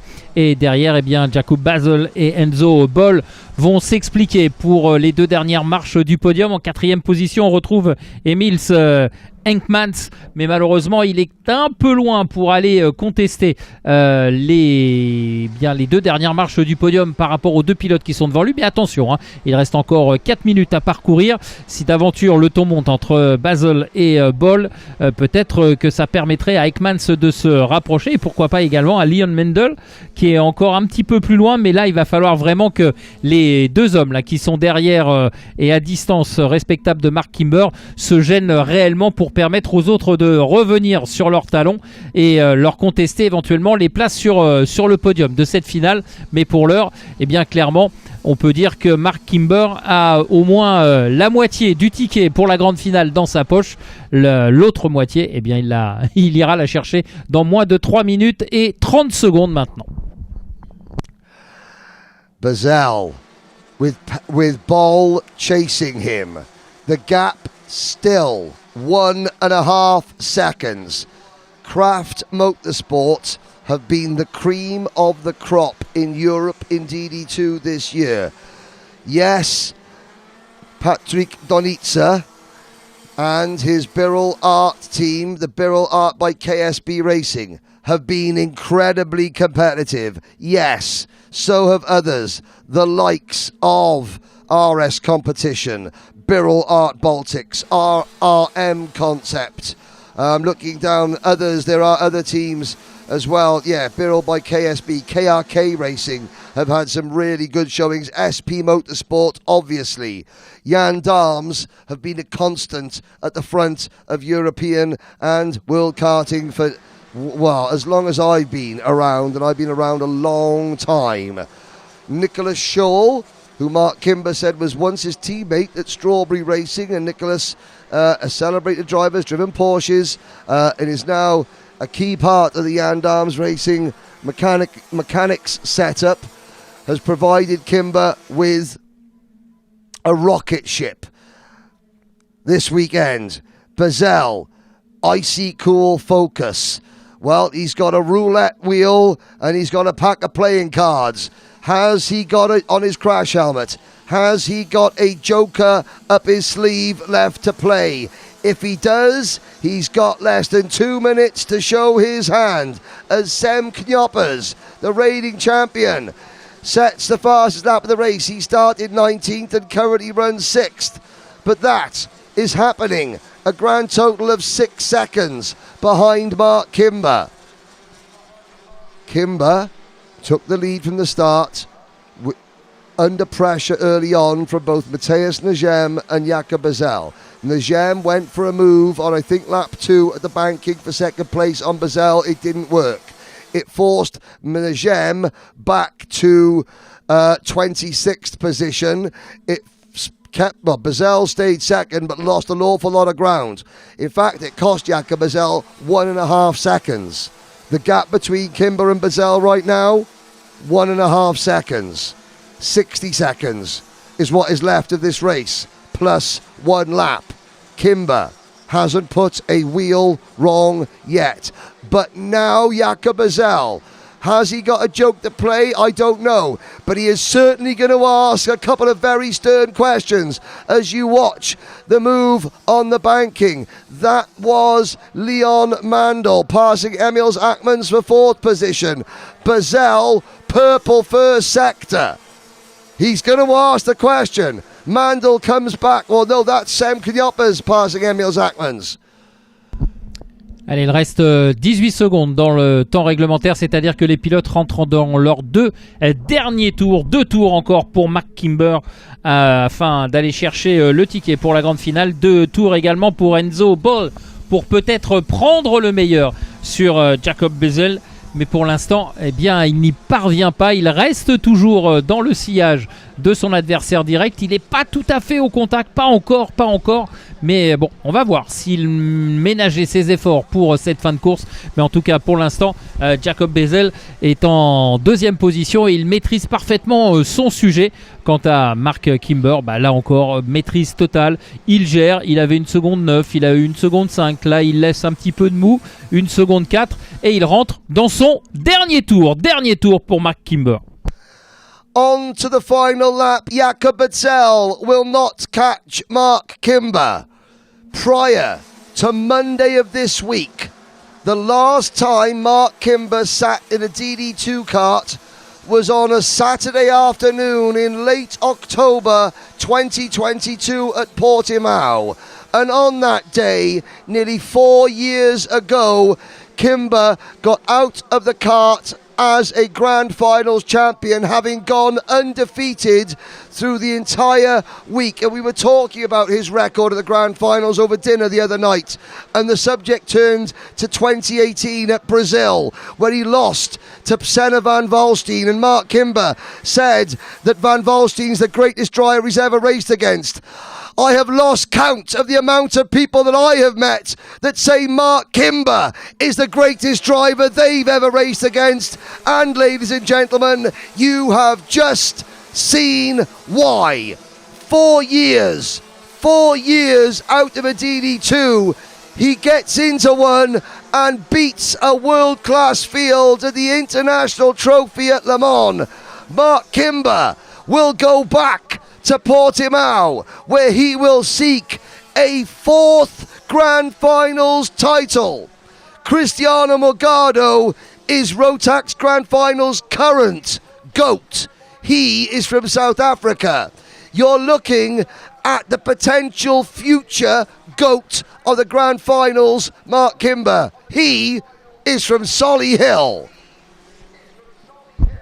Mark Kimber donc qui s'impose et qui va donc aller chercher ce ticket pour la grande finale. Ça lui permettra, pourquoi pas, d'aller remporter cette Rotax Max Challenge International pour la 4e fois. Il l'a déjà remporté en DD2. Va-t-il pouvoir doubler la mise?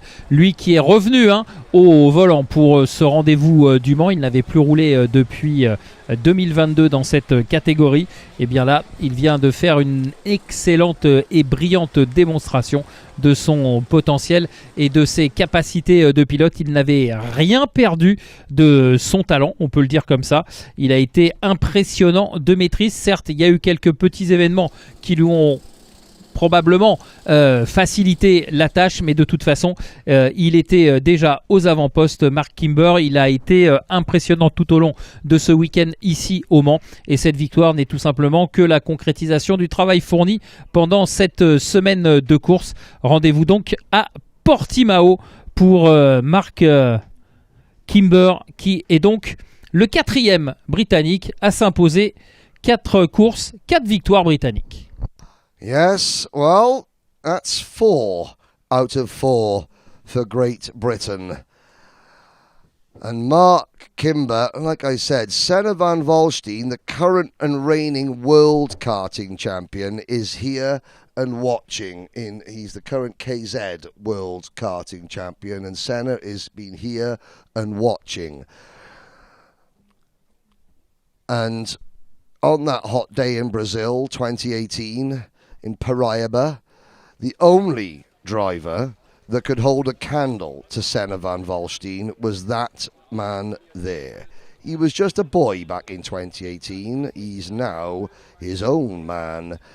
He coaches, and the drivers he coaches are not from the UK, they're from overseas, and this is something about Mark Kimber that you may not understand.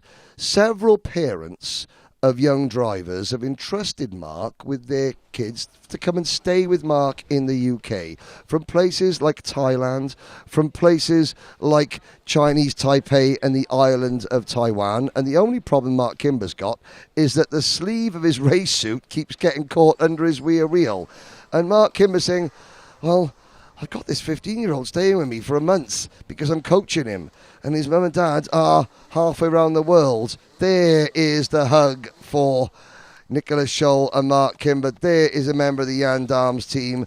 And Mark has had to realise, well, okay, I've got to manage these young kids and remember what it was like to be a young kid. He's understated, quiet. He's not overly emotional, but you can see the emotion in his eyes. On top of the pit garage, there are supporters. That's Ben Huntley and Roger Young on top of that motorhome. Ben Huntley is Easton Seng's mechanic. Roger Young has worked with Mark Kimber. Rather, Mark Kimber's worked with Roger Young. There's a handshake from Jakob Bazel. Sarah de Rua will usher Mark. The handshakes, very professional. Stan Pex gives Mark his congratulations. Hot, but not bothered.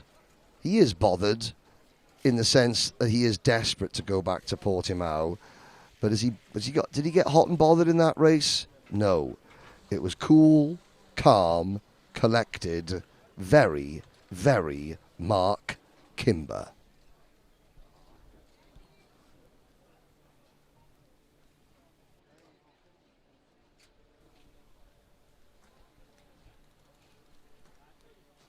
Jen Wade is waiting for Enzo Ball, our third place finisher, Jakob Bazel, Arup, and now she will speak to our DD2 champion once again, the International Trophy. Take it away, Jen. Yes, we're just hopping in the Porsche, but there's not room for me, so Mark's hopping in the middle. And before Lucas speeds off, actually, before Jeremy speeds off, congratulations, Mark. They couldn't quite catch you today. Yeah, just a big gap after the start and then managed to maintain that throughout the race. Looked after the tyres quite well in the heats, I think. And in the end, that gave us the speed we need in the final. It was a really good race behind you, but of course you have to watch the live stream. I'll watch it back and see what happened behind. Wonderful. But we're going to see you at the podium. Well done. Well, there he is. As we watch the top three, Sem Knoppers eventually finished fourth. Leon Mandel, fifth. Ackmans, sixth. Vilkans, a gutsy seventh. Then it was Steven Savant, eighth. Stan Pex and Maxime Jallet round out the top 10. Barbarou, Masjakevich, Doniца, Hip and Bakaglini, the top 15. Mark Kimber soaks up the applause.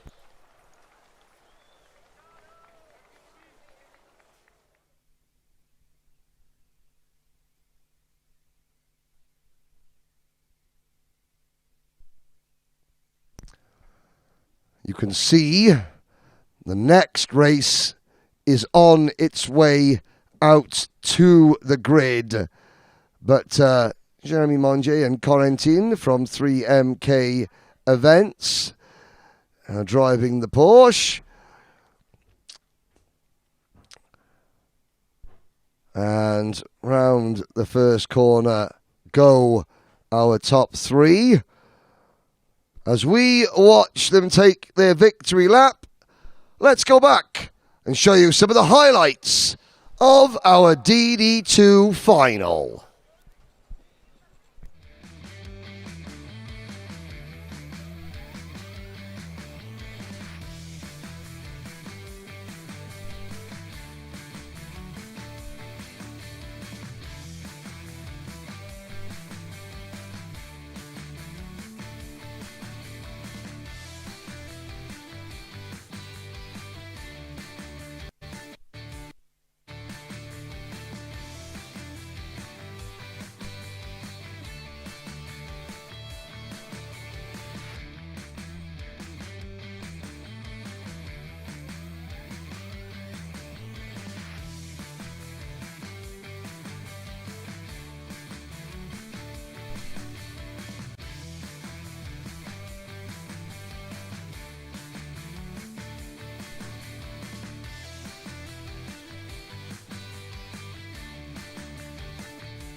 just having a chat to Riley here and Finlay on the front row, and we're not talking about racing, we're talking about like brotherhood, I guess.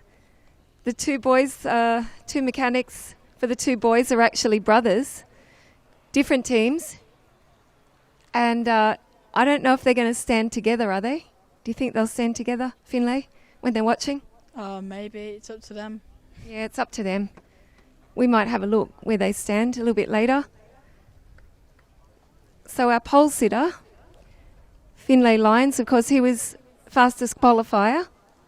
And then Riley with, is this the big brother or the little brother? Big. Big brother with the little driver. How are you? Good, thank you. You? Yeah, I'm good. I'm loving the racing. I'm looking forward to the podium. Me too. Yeah, you too. I hope everybody can be on there, but it doesn't always work out like that. There's only like 3 steps. Alrighty. Albie Friend, of course, familiar driver here at Le Mans, and not a brother to Lee and Jay. No. How are you? Good, thank you. That's good. Looking forward to the racing? Yeah. Alrighty. Not saying all that much. Martin Salters, flying the flag for Slovakia. Yeah. Okay, we're going to say good luck. And of course, a little bit further back, we've got a couple of our grand finals champions. Zdeněk Babicek. Right behind him is the current champion, Majas. Tom Reed beside him, Minimax champion from last year. This is an interesting part of the grid. And a little bit further back, Jensen Chalk, 2023 from Bahrain, Micromax champion. They're actually, it's also the next generation, I think, if you watch, remember the names. But this is going to be fun. Yes, indeed, Jen, it will. The drivers have been given their commemorative medals for making it this far, which then they have handed to their mechanics. Riley Murrow and pole sitter Finlay Lyons will, I am sure, put on a show. That is, if anybody can catch Finlay Lyons, because over 350 drivers entered. Finlay Lyons, the Maximum Motorsport sponsored driver, or the Maximum Networks sponsored driver for KR Sport, comes into this race as the only undefeated driver left in the entire 2026 International Trophy Finals. Here we go, your full starting lineup. Finlay Lyons and Riley Murrow on row 1. Albert Friend and Martin Saltis on row 2. Trent Van Mellick and Louis Radcliffe row 3. Zdeněk Babicek and Sebastian Clark row 4. Mahos Masinas and Tom Reed row 5. Rares Pascu and Luan Seidel row 6. William Nielsen and Harry Taylor row 7. Moxens Leblay and Charles Ural on row 8. Liam Burdinell and Jensen Chalk row 9. Harry Ratcliffe and Leo Gonzalez, row 10. Kimmy May and Stanley Stafford, row 11. Christoph Killer and Jose Maria Pereira, row 12. Matisse Uard and Bruno Matrullo, row 13. Carsten Sewer and Nathan Lecurio on row 14. Theo Polikand and Turhan Unludigan on row number 15. Then Lucian Smith and Mia Zanke. Nolan Michau and Mikael Grantins. Philip Hansler was the only driver to start today outside the top 36 in points who raced his way in. He started today 37th in points. He'll start this race 35th. With Gabriel Iacomelli 36th in points starting today. Somehow, after an up and down pre-final, Gabriel Iacomelli starts shotgun on the field, 36 for this one. Junior Rotax into the tram lines, Eric Chalice. Allez, l'accélération de Finlay Lines qui donne le départ, un départ validé par la direction de course. Finlay Lines, on le rappelle, c'est le seul pilote à être invaincu sur toutes les courses qu'il a disputées. Et pour l'instant, eh bien, c'est bien parti. Il est toujours aux commandes. Oh là, il résiste de façon autoritaire à Riley Muro qui s'est fait très pressant au freinage du virage numéro 3. Lines qui mène devant Muro. C'est le schéma de course attendu. Maintenant, reste à savoir si Muro pourra trouver la solution pour battre Finlay Lines et l'empêcher d'aller chercher le ticket pour la finale de Portimao. Derrière, bien, on va voir ce que va donner aussi Albert Friend. Et puis, côté français, on est un petit peu plus loin. Maxence Leblay qui part assez loin dans la milieu de grille. On verra ce que ça donnera côté français. Attention, attaque, oh, ça s'est touché. Ça s'est touché au niveau du virage du Technopark. Et déjà Finlay Lines qui compte déjà quasiment une seconde d'avance, 875 millièmes d'avance sur Riley Muro. Albert Friend, he tried one move on Riley Muro that didn't work. It cost him third place to Martin Soltis, but the KRK driver from Slovakia is then put to the sword by Friend going into Virage de Restaurant. However, that move by Friend that didn't work on Riley Muro means that Finlay Lines, undefeated through 4 heats and a super heat, leads at the end of lap number 1 by 0.8 of a second. Oh, side by side on the banking. That is the green and white Tony Kart, number 288 of Tren van Melk. Battling, being pushed along by Sebastian Clark. Clark makes the move into Virage to Technopark. And here come the cavalry. Ratcliffe's involved. Reed's involved. The black crash helmet and black race suit of Mahus Masinas, the reigning junior champion of the Grand Finals, is involved. And Riley Muro is about to have a knock on his door. And it's going to be Albert Friend. And somebody in the background gets spun from turn 2 all the way back onto the main straight. That was Tren van Melk. Tren van Melk got spun entirely all the way across the grass. He comes back on the start-finish line and has to get going again. And that's Martin Soltis out of what was 5th position. Soltis and van Melk, they were unconnected, the two incidents. They were 6th and 7th coming into this lap, and they're going to end up 35th and 36th. There goes Albie Friend.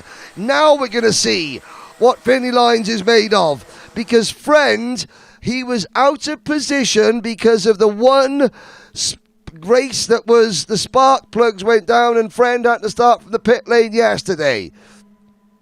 Allez, c'est en tête de la course qu'il y a du changement. On l'a vu tout à l'heure avec cet accrochage qui a envoyé plusieurs pilotes dans l'herbe. Et devant, si Finlay Lines est toujours aux commandes, et bien derrière, la menace se précise avec Albert Friend qui a repris le meilleur sur Riley Muro. Et Albert Friend qui est en train de revenir petit à petit sur Finlay Lines. Alors, est-ce que c'est lui qui accélère la cadence ou est-ce que c'est Lines qui commence un petit peu à gérer son écart? Ça m'étonnerait puisque c'est le détenteur du meilleur tour en course, Finlay Lines, le leader. Derrière, on voit également Sebastian Clark et Zdeněk Babíček tenter de revenir pour reconstituer peut-être un groupe de 5 pilotes, mais rien n'est moins sûr. Finlay Lines toujours en train de surveiller et de contrôler le retour de ses adversaires. Albert Friend toujours deuxième. Riley Muro reste dans son sillage, reste collé à son pare-choc arrière, mais pour l'instant, les deux pilotes qui s'entendent, pas d'attaque pour l'instant entre les deux poursuivants du leader, mais il reste encore un écart à combler. Et derrière, attention au retour de Sebastian Clark et Zdeněk Babíček. Albie Friend and Riley Muro on lap number 4 were quicker than Finlay Lines by over 1/10 of a second.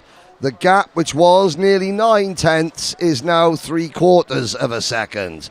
Friend looks over his shoulder. He's beginning to pull away from Muro. But this is Lines and Friend's second year in juniors. It's only Muro's first.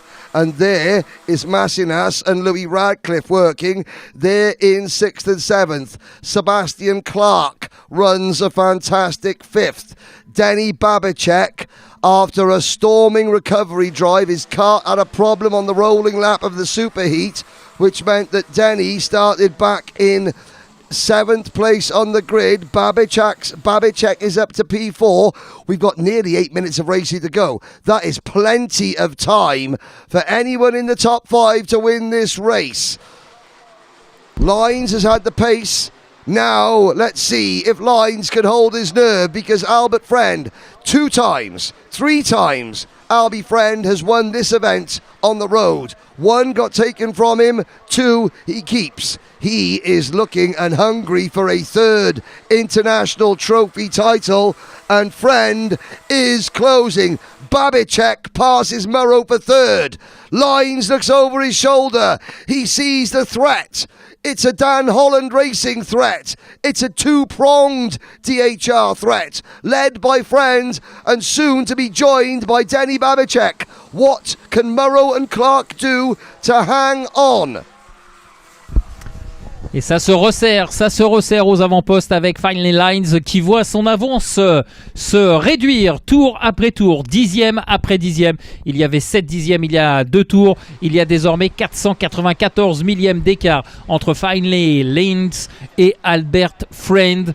Le pilote britannique est en train de revenir sur son compatriote. Regardez, ils sont quasiment au contact maintenant du côté du virage du Technopark et ils vont engager. Oh là, ça se chauffe également. Du côté de Sebastian Clark sur Riley Muro, mais pour l'instant ça ne passe pas et c'est fait. Albert Friend est au contact de Finally Lines. Le money time, c'est maintenant. Game on with 6 minutes to go. Friend makes his first little nibble at Finley Lines, and now he takes a second bite of the cherry and goes through. Lines doesn't panic. He gives Friend room, slots back in.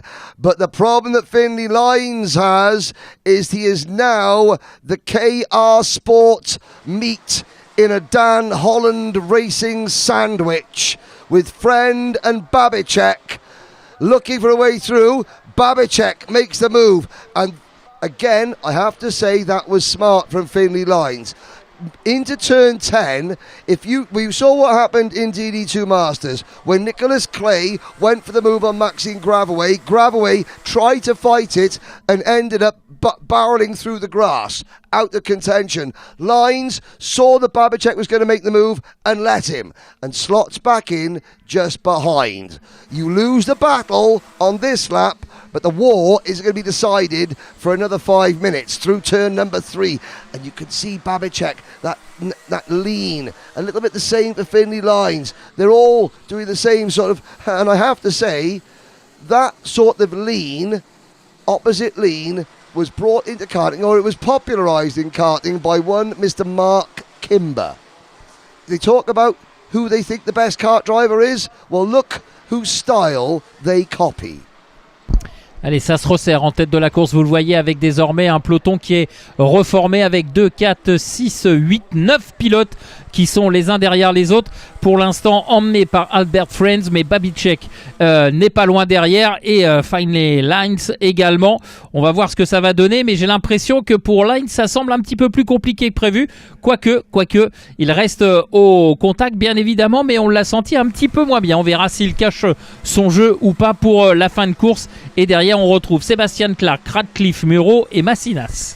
Here we go. The top table of British karting is full. It's full of Dan Holland Racing. It's full of KR Sport.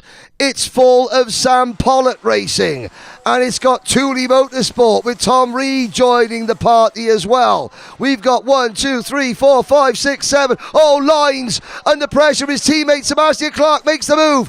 Lines now has Finley Lines lost this one into Virage at Technopark. Lines has been squeezed back, and the undefeated Finley Lines is now at the back of the lead group. And here comes Riley Murrow back into P4. Louis Ratcliffe is up to 3rd place. He's up to third. Where are the two leaders? The two leaders have gone. Friend and Babicek for Dan Holland Racing have checked out. And I said that Sam Pollock Racing were the team to beat in Mini and Micro, apart from Josh Cook and KR Sport across the world this year. Dan Holland Racing have long been the team in juniors, with Friend in his time at Strawberry Racing being the outlier. Now Friend drives for Dan Holland Racing, Babicek for DHR. Who else have they got? Raris Pascu for DHR in 6th. Luan Seidel is there in 9th. Where did Luan Seidel start this race? He's on a Cosmic number 233. That is for the KR Sport team. There's the 242 of Thule Motorsports, Tom Reed. But they're losing lots of ground now. They're losing ground. Friend over a second in front.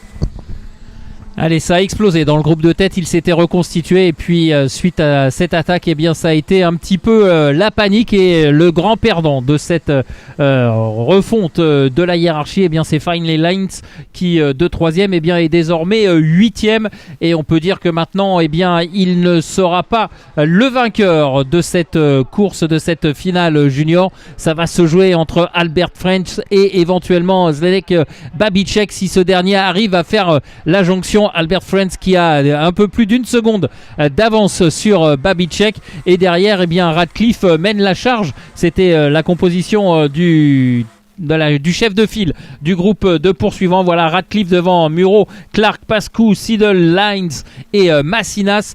Tous ces garçons qui malheureusement, eh bien, vont voir de loin certainement le triomphe d'Albert Friends, parce qu'à 1 minute 20 du terme du temps réglementaire et du tour additionnel, si Babicek n'arrive pas à recoller d'ici la fin du prochain tour, eh bien, je pense que tous les espoirs de bien figurer seront évanouis et on laissera évidemment la victoire à Albert Friends. La mauvaise surprise, évidemment, c'est Finlay Lines qui avait tout gagné jusqu'à présent et qui là, eh bien, passe à travers. Alors, il a été un petit peu la victime des dépassements et des effets de course, mais en tout cas on le sentait un petit peu moins bien. Il avait été rattrapé et lorsqu'il s'est fait doubler, il n'avait pas pu réagir. Alors du côté d'Henry, on pensait que c'était en train de gérer, mais là on voit bien qu'il y a un problème pour Finlay Lines qui n'est pas dans le rythme, en tout cas sur cette finale.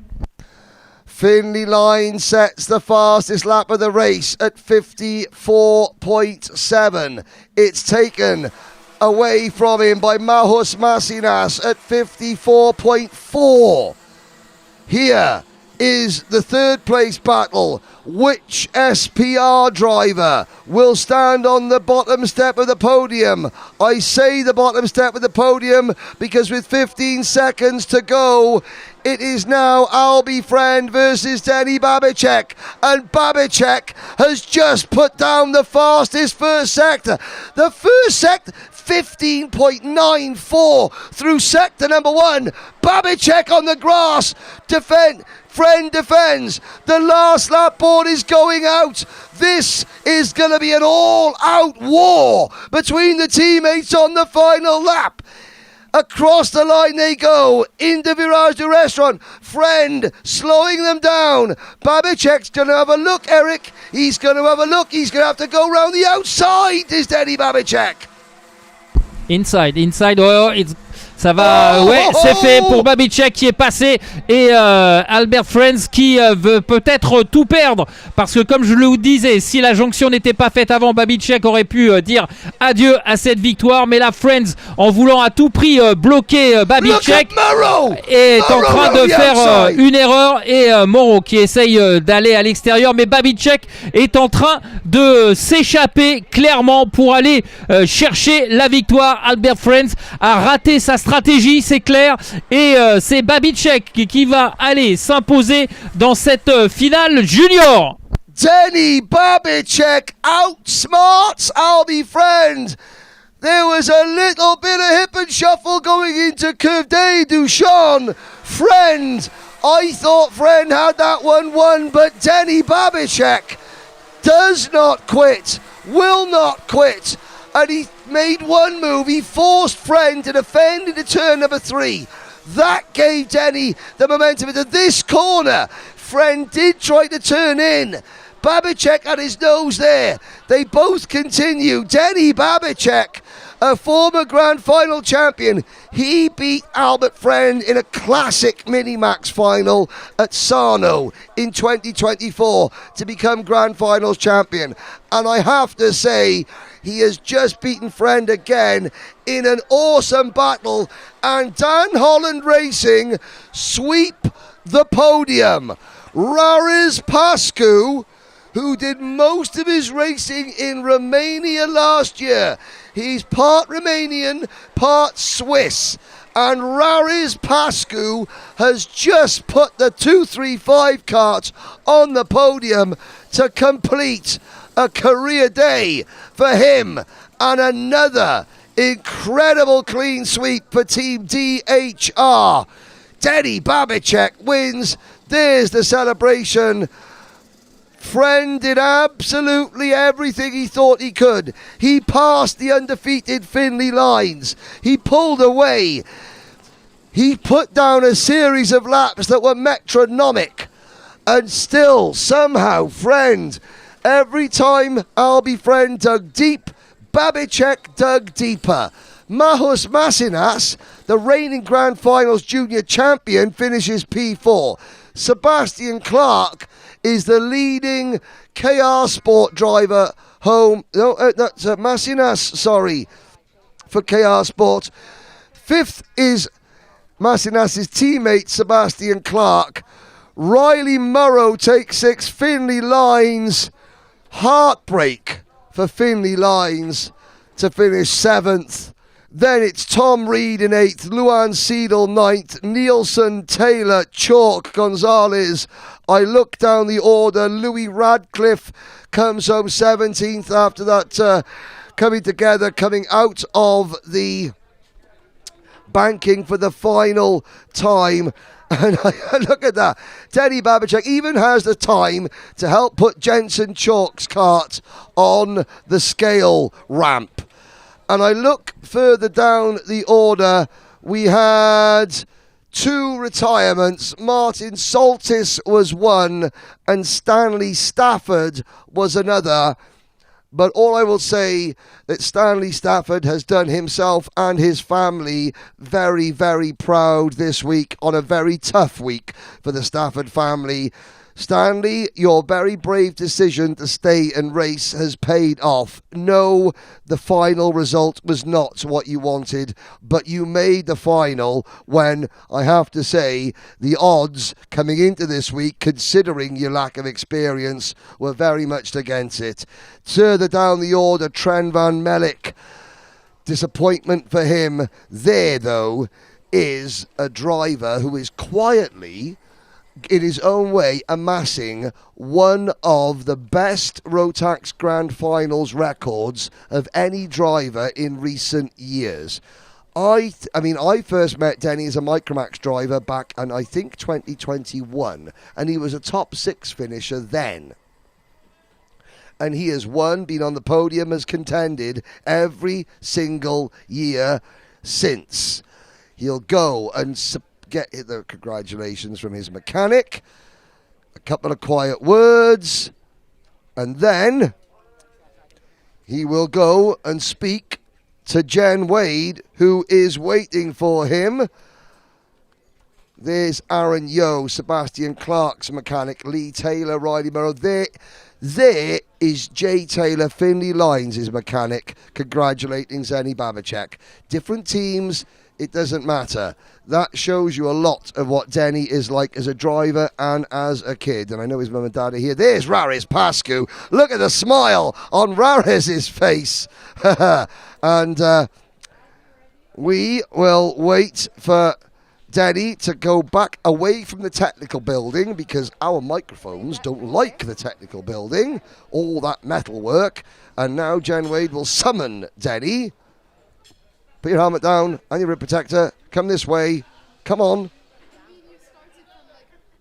Albie Friend, 2nd place. You have to say, heartbreak for Albie. There's Russ Cart in the middle of it all.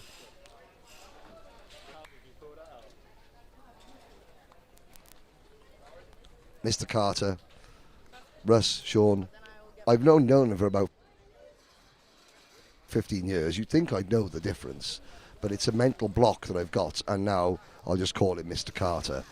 Lucian Smith walks through your screens. Denny doesn't want to put his rib protector down. You don't need that, Denny, for the parade lap. But as they walk back behind, they're going to walk out into the open. There was one little collision coming off the banking, I think between Murrow and Ratcliffe in the mad scramble. But there we go. Jen Wade is out in the open, and she can speak to Denny Babicek. Take it away, Jen. So, Denny, it's a tough one, huh?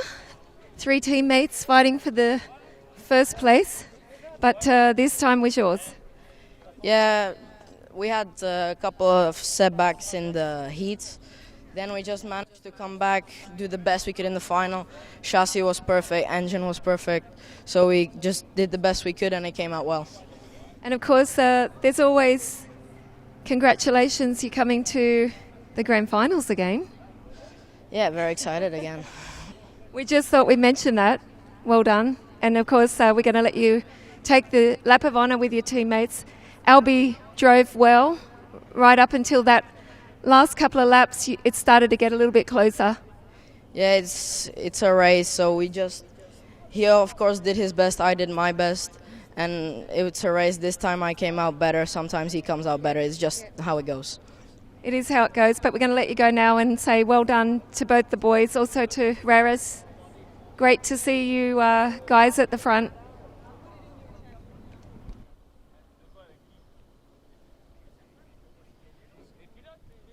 Well, I have to say, the success for the Babicek family may not yet be over, because, of course, has been very quick in seniors. Yes, she is only starting 16th, but who knows what might happen in the last race today. But for now, Dan Holland Racing, 1, 2, 3, 1, 2, 3.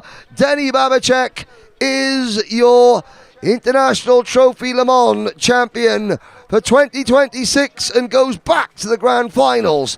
And that opens the door for someone in the Euro Trophy, because Denny also leads that, but his ticket must come from the International Trophy.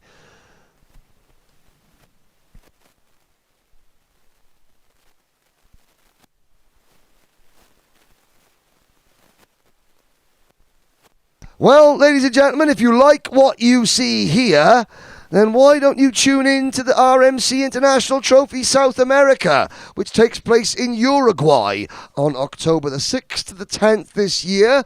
The track has just been released. It's 1.5 kilometers long. I shall be there with my Spanish colleagues in October, where 6 more tickets to the grand finals will be available.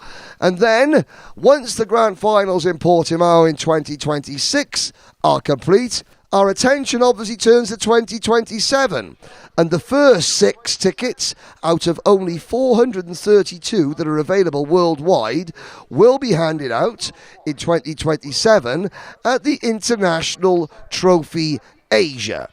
And that takes place at the Coloane circuit in Macau, and it takes place between January the 21st to the 24th. Right in the city centre of Macau, Goya. If you want to know more about those events, if you're a competitor interested in maybe trying to find a team that can provide a full arrive and race package for you, there are teams both in South America and in Asia that offer full arrive and race packages. Please go to Rotax-racing.com and check out our official social media channels at Rotax Karting. But as we look forward to the last race, let's have a quick look back at the previous race highlights.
Alrighty, set for a start, and our defending champion Macaulay Bishop on the 6th row, also the reigning Grand Finals champion in Senior Max. And we're going to have 2 formation laps, so warm up and formation for these guys and girls. Tom, obviously Langlois, pole position, was also our pole sitter from qualifying on Wednesday night.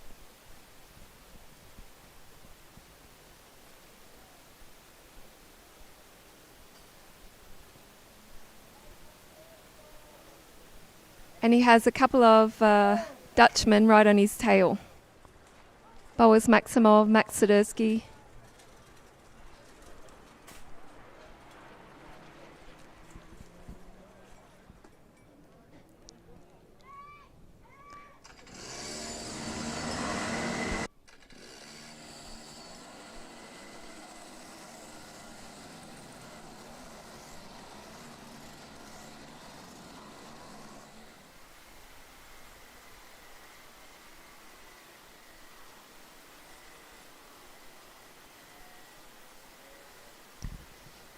The final race.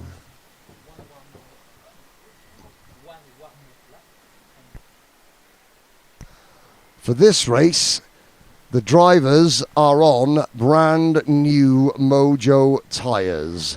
They will do 1 warm-up lap and then a formation lap. Here is your starting lineup. Tom Langlois for the Sodi Kart team starts on the front row of the grid. Pole position alongside him, Sean Butcher for KR Sport. The Netherlands, Boaz Maximov, and Scotland's Leon Hasty on row 2. Max Sidursky and Hugo Martinello are next. Matteo Rivals, Rafael Moreau, Arnaud Saborin and Elio Gilter are your top 10. Then it's Austin Lee and Macaulay Bishop with Mika Bartolome, Tichuan Leskaye, Teresa Babichkova and Vivian Gione, Albi Lapper and Harry Freeman, Bran van der Weyken, Aaron Garcia Lopez, who has passed more drivers than anyone else here this week. Albi Lapper starts directly in front of him. Albi Lapper has passed the most amount of drivers here this week. Dragos Avisalkute, Hugo Lecroix, Rayan Bourguignon, Simon Perigny, Blake Southern, Ruben Moya, Arthur Roban and Jeremy Roivers. That's your top 28. Then George Nassar and Marco Bernardi. Then Brandon Truman, the first of 3 drivers to race their way into this event, having started today outside the top 36. Truman was 39th this morning. Rayan Gandor makes it in 32nd. Pablo Estevez, who was 38th in points this morning, he starts 33rd. Sver Uben makes it in 34th. Noah Janssen, who started today 40th in points, he makes it in 35th. Charlie Wolfit. So here's a stat. The 2 drivers that started today in 36th in points, Gabriel Giacomelli in junior and Charlie Wolfit in senior, they both start their finals from that exact same position after a nerve-shredding morning. Well, whatever nerves are left are about to be shredded once again in this, the final race. The Pride of France, Factory Sodi Kart team, Factory French Kart, Factory French driver, podium finisher of the Grand Finals, Tom Langlois leads the field to the line. Lights are out, we're off and racing. Allez, Tom Langlois qui a lancé cette dernière finale de la journée, la plus importante, avec un gros paquet qui sort là, avec un accrochage entre plusieurs pilotes et déjà un peloton un peu explosé, si vous me permettez l'expression. On voit les groupes qui se déforment et qui se reforment avec pour l'instant pas de problème, en tout cas pour le devant de la course, avec quand même pas mal de pilotes qui sont restés un petit peu sur le carreau et qui vont partir très attardés pour les plus chanceux, et d'autres qui vont devoir en rester là dès le premier virage de cette finale. Je vous rappelle qu'on est parti pour 13 minutes plus un tour. Tom Langlois pour l'instant est aux avant-postes, est aux commandes, et ça se passe plutôt pas mal, et ils ont réussi à faire le trou The top 9 drivers get through turn 1 unscathed, and then everybody else gets cleaned out behind. Moreau, Saborin, Gilter, Lee, Gionnet, Bishop, Freeman, Lacroix, and out of the race, Teresa Babic-Kova, Mika Bartolome, Titouan Laskaye, Albi Lapper, and Marco Bernardi. Brandon Truman also out of the race. I'm not sure if Brandon Truman made it to the start. So we waited all day, and in the last race, we have a multiple car accident at turn number 1. It means that we're down to 2 at the front as things stand. Langlois against Bishop with Maximov and Hasty and Sadursky. Oh, Sadursky over the grass. This is slowing everything up. Leon Hasty's got to go. He's got to go now, and he's gone. He's over the P3. Here are your 2 leaders. France versus England again, Eric. Ouais, l'Anglois aux prises avec Butcher, un remake de France-Angleterre comme on l'a vu tout à l'heure. Ça n'avait pas tourné à l'avantage de la France. On espère que là, eh bien, ça sera peut-être un petit peu plus en réussite pour Tom Langlois. C'est vrai que tout à l'heure, eh bien, du côté de notre pilote, on avait... c'est Maxime Gravouille, voilà, qui avait vraiment fait la course parfaite au niveau stratégie. Et puis dans les 2 derniers tours, s'était fait un petit peu sortir par un autre concurrent, ce qui avait ruiné sa fin de course et sa stratégie de fin de course. Là, pour la stratégie, ça va être simple. On va certainement se diriger vers un duel entre Tom Langlois et Sin Butcher, qui ont pris la poudre d'escampette. Ils sont déjà à plus de 2 secondes et demie d'avance sur le reste du peloton. Avec Leon Hasty qui est désormais aux commandes du groupe de chasse. Tom Langlois and Sean Butcher.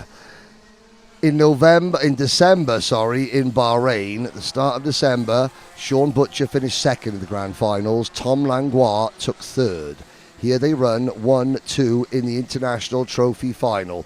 They lead Leon Hasty by 2.2 seconds. Hasty has got Max Sadursky right behind him. Oh, 2 karts hard into the barriers at Curb des Duchon. One of them is a Dan Holland Racing kart. Is that Macaulay Bishop? Yes, it is. Macaulay Bishop and Dragos Aviselkute are out of this race. Bishop will not defend his title at Le Mans. Up at the front, Butcher tracks Tom Langlois. He waits and watches. This Langlois looks absolutely pinned in that kart. Both drivers hardly look like they're turning the wheel. That is a sign that the kart is set up to their liking. It's an incredible display of precision racing and precision overtaking as Butcher makes the move on the banking. And this time he chose to do it on the inside. Yesterday he was doing it around the outside. Butcher today does it on the inside. Now, what can Langlois do to respond? Because respond he surely will. Allez, Tom Langlois qui a cédé les commandes de la course à Sun Butcher avec cette attaque à l'intérieur du banking, et dès qu'il s'est fait dépasser, eh bien Tom Langlois a jeté un œil derrière lui pour savoir où étaient les adversaires, et notamment Leon Hasty qui mène toujours la chasse. Leon Hasty qui comble au fur et à mesure des tours le retard. Il n'y a plus désormais que 1 seconde 137 millième de retard sur Tom Langlois, donc ça va peut-être permettre à Tom de gérer un petit peu avant d'attaquer de nouveau, parce que comme le disait Henry, Tom Langlois ne va pas en rester là. Il n'est pas question évidemment de laisser Sun Butcher s'imposer. On va voir ce que ça va donner, mais pour l'instant Tom Langlois est en 2e position, pris en sandwich entre Sun Butcher et Leon Hasty. The man on the move is Leon Hasty for Craft Motorsport. Now, we are used to seeing a Scottish driver for Craft Motorsport running second in this final. That would be Lewis Gilbert. Lewis Gilbert has been instrumental in guiding the last couple of years of Leon Hasty's career, providing the power for Leon Hasty. Lewis Gilbert missing from this event this year because he has just been signed by West Surrey Racing to race in the British Touring Car Championship. Yes, the same West Surrey Racing that Ayrton Senna drove for in Formula 3 over 40 years ago. But I am sure that somewhere in Scotland, in the town of Dalry, Lewis Gilbert and his mum Jen and his dad Douglas are glued to the screen and watching as their countryman Leon Hasty begins to close in. Head down for Hasty, closing in. In fact, that's a 53.7 for Leon Hasty. The gap was 2 seconds. It's now 7/10 of 1 second. And that's without Butcher and Langlois battling. I will say this. Hasty is the least experienced at this level of the three leaders. Butcher and Langlois may have nous. Hasty has pace. Hasty has all the grit and determination of a granite Scotsman from Aberdeen. He's not from Aberdeen, but the Granite City, the hard industrial background of Scotland. You breed them tough north of the border, and none tougher at the moment than Leon Hasty. He's got his work to do. Max Swiderski's not out of this one yet. And look at the 5th place cart. Matteo Rivals for Dream Racing, the front leading. Oh, there is end of sports. What's the one thing you don't do? Crash into your teammates. George Nassar and Charlie Wolfett have got some explaining to do when they get back to the Dan Holland racing tent. Let's say no more about that. Allez, on est revenu au contact pour Leon Hasty qui est en train de revenir, qui a comblé la majorité du retard qu'il avait sur le duo de tête, Sean Butcher et Tom Langlois, toujours l'un derrière l'autre. Mais il semble là désormais que Sean Butcher soit en train d'accélérer un petit peu la cadence. Tom Langlois qui se retourne pour voir où en est Leon Hasty. En tout cas pour l'instant, eh bien, c'est un match à 3 qui se profile pour la finale de cette journée, cette finale senior. Il reste 4 minutes 34 dans le temps réglementaire plus un tour, et attention parce que même Swiderski semble revenir. Le duel qu'on sentait eh bien, se profiler pour la victoire pourrait très bien se transformé en un match à 4 entre Butcher, Langlois, Hasty et Swiderski. On va voir ce qu'il en est, mais pour l'instant Butcher essaye de faire l'effort pour rester hors de portée de Langlois et surtout de Leon Hasty, qui a été très impressionnant dans les 3 derniers tours. If Tom Langlois in the 355 factory Sodi cart and the 383 Craft Motorsport machine of Leon Hasty have got anything for Sean Butcher, now is the time to show it, because Butcher is not stretching his legs, but he looks comfortable. And I say as comfortable as you can get when you are 0.3 of a second ahead of your nearest rival in the final. They called ED2 the ultimate Rotax class, but everyone watches and they knows that the class you want to win most of all is senior Rotax. Seniors, Rotax's original class. The only class that has been ever present at the grand finals since their inception in the year 2000.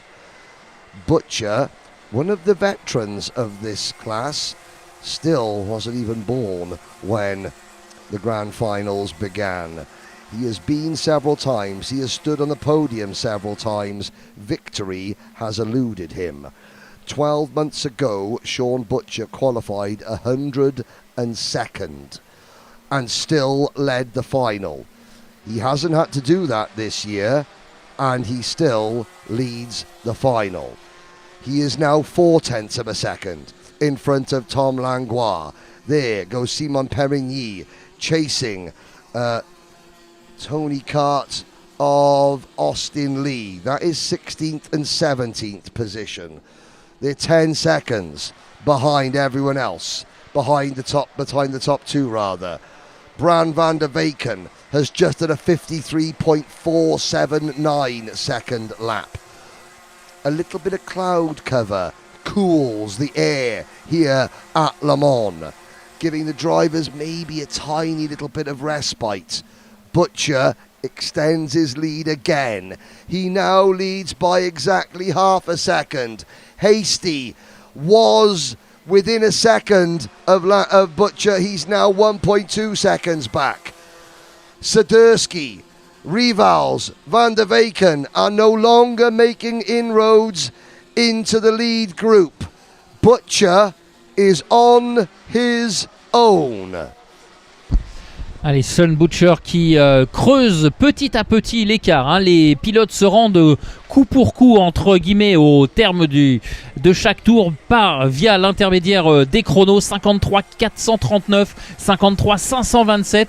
Butcher et Langlois viennent de signer leur meilleur tour personnel. Sean Butcher qui continue d'améliorer sa performance personnelle et qui creuse petit à petit, dixième après dixième, l'écart sur Tom Langlois. Il reste une minute, c'est-à-dire que on va encore parcourir 2 tours avant la fin de cette course et c'est maintenant ou jamais pour Tom Langlois. S'il faut inverser la tendance, c'est maintenant. Tom Langlois doit accélérer, doit réagir pour revenir sur Sean Butcher et se mettre à l'abri d'un éventuel retour de Leon Hastie. Mais Leon Hastie qui a été très impressionnant, très menaçant pendant un moment et lui aussi en train de marquer le pas. Il roule moins vite que Tom Langlois, ce qui va permettre aux Français peut-être d'être un petit peu plus serein sur la fin de course. Mais pour Tom Langlois, c'est maintenant ou jamais. Sinon, Sean Butcher part aller chercher le dernier ticket pour la grande finale de Portimao. 20 seconds to go. Langlois was peerless, imperious during the heats and superheats. He outscored 120 other senior drivers by a huge amount in the heats to start this race from pole position. But Sean Butcher has been unequalable in this race. He's made one pass, one move. It was clean, crisp, decisive, and at exactly the right time. Butcher knew when his tyres would come on. He waited and waited and made his move. And as he comes, you're looking at the 309 of Matteo Rivals battling for 5th position. But as Butcher sees the last lap board, he knows the job is almost done. These days, Sean travels alone to most of his karting races. He's worked in the USA as a paid professional driver. He is also a paid professional driver coach. His parents come to one event a year. They come to this event a year, and that's Jeremy Roivers' international trophy over the European trophy leader. He'll have to wait to Trinek next month to see if he can take a ticket to the grand finals.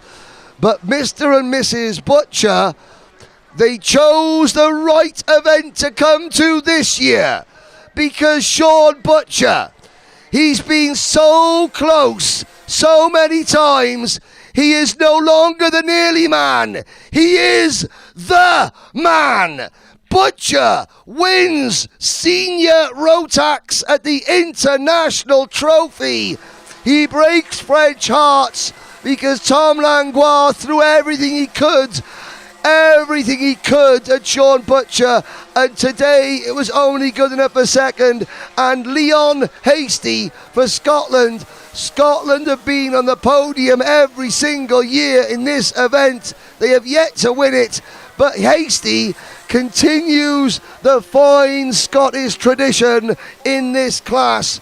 Eric Sellis, I say French hearts are broken because Tom Langlois, the G-Kart 53 Sony Kart team, gave it everything. But today, Butcher was just better.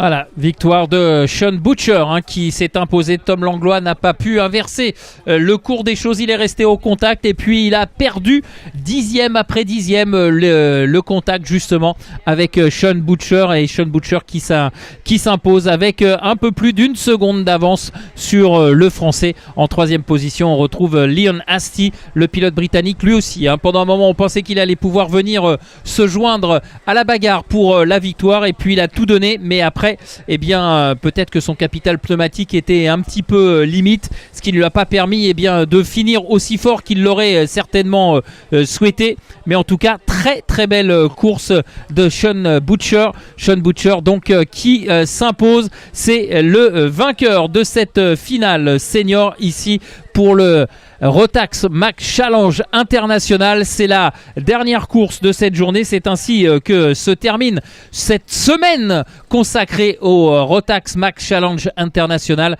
avec cette très belle victoire. Tom Langlois termine deuxième et donc Leon Hastie troisième.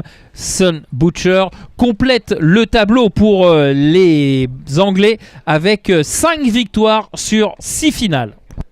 Sean Butcher was called a Saturday driver because he would win numerous heats, and yet on Sunday when the finals took place, things would just not quite click into place. Well, he can celebrate being called Mr. Saturday now, because this is Saturday. Guess what day the finals are at the grand finals? That'll be a Saturday. Mr. Saturday has just beaten 125 others. There were 126 entries. 123 drivers showed up. 120 made it to the end of the heats. 72 started the day today. 36 started that race. And Butcher is number 1. And there is Stephen Letts with a huge hug. The Craft Motorsport team support Sean Butcher. There is more members of the KR Sport team to congratulate him, and other teams, because Sean has been in this sport a long time. He has worked with a lot of drivers. There's Yako from JMD Power to congratulate him, and that's very sporting. And Yako even helps put Sean's kart on the trolley and gives Stephen Letts a high five. Langlois can have no shame in that. He gave it everything, but some days everything just isn't quite enough. There's Leon Hastie, a podium finisher, and he's saying, I just couldn't catch you. Maybe, well, did he drink enough iron brew, Leon Hastie? Did he drink enough iron brew this morning? Those are the questions we need to answer. But Leon's family and the Craft Motorsport team, there is Killian Craft. They should be very, very proud of Leon Hastie. I'm sure they are. And I'm sure Lewis Gilbert and his family are very, very proud watching on from Scotland at home. Oh, Sean Butcher checks his hair and he will soon speak to Jen Wade.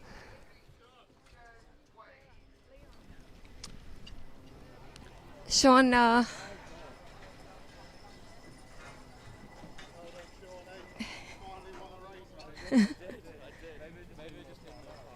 okay, maybe not one of the youngest drivers on the grid, Sean Butcher, but a lot of people congratulating you for coming back, turning up here in Le Mans and taking the title. Yeah, really happy to do it. Parents here as well, so I'm really happy to win in front of them. Can't thank them enough for what they've done for me in their careers. Of course, provisional, but as a champion, will you have to race in Portimao? Yeah, unforeseen circumstances have seen my calendar free up a lot this year, so I think I'll see you in Portimao. It's going to be on again then. We're going to enjoy that. But what a great week. It's been tough, but a lot of fun and hard work. Yeah, I think qualifying was a little bit of a setback, but we just kept pushing hard and fighting through in the heats, some good moves, and gave me the experience I needed for the final. But you had experience anyway, because last year you started at the back and overtook more drivers than anyone else, I think, at the event. but this time was a little bit different pressure. Yeah, just I was finding the same train tracks I made from last year, I think, in the heat. So yeah. Well done, and for all the Aussie fans as well. Aussie, Aussie, Aussie.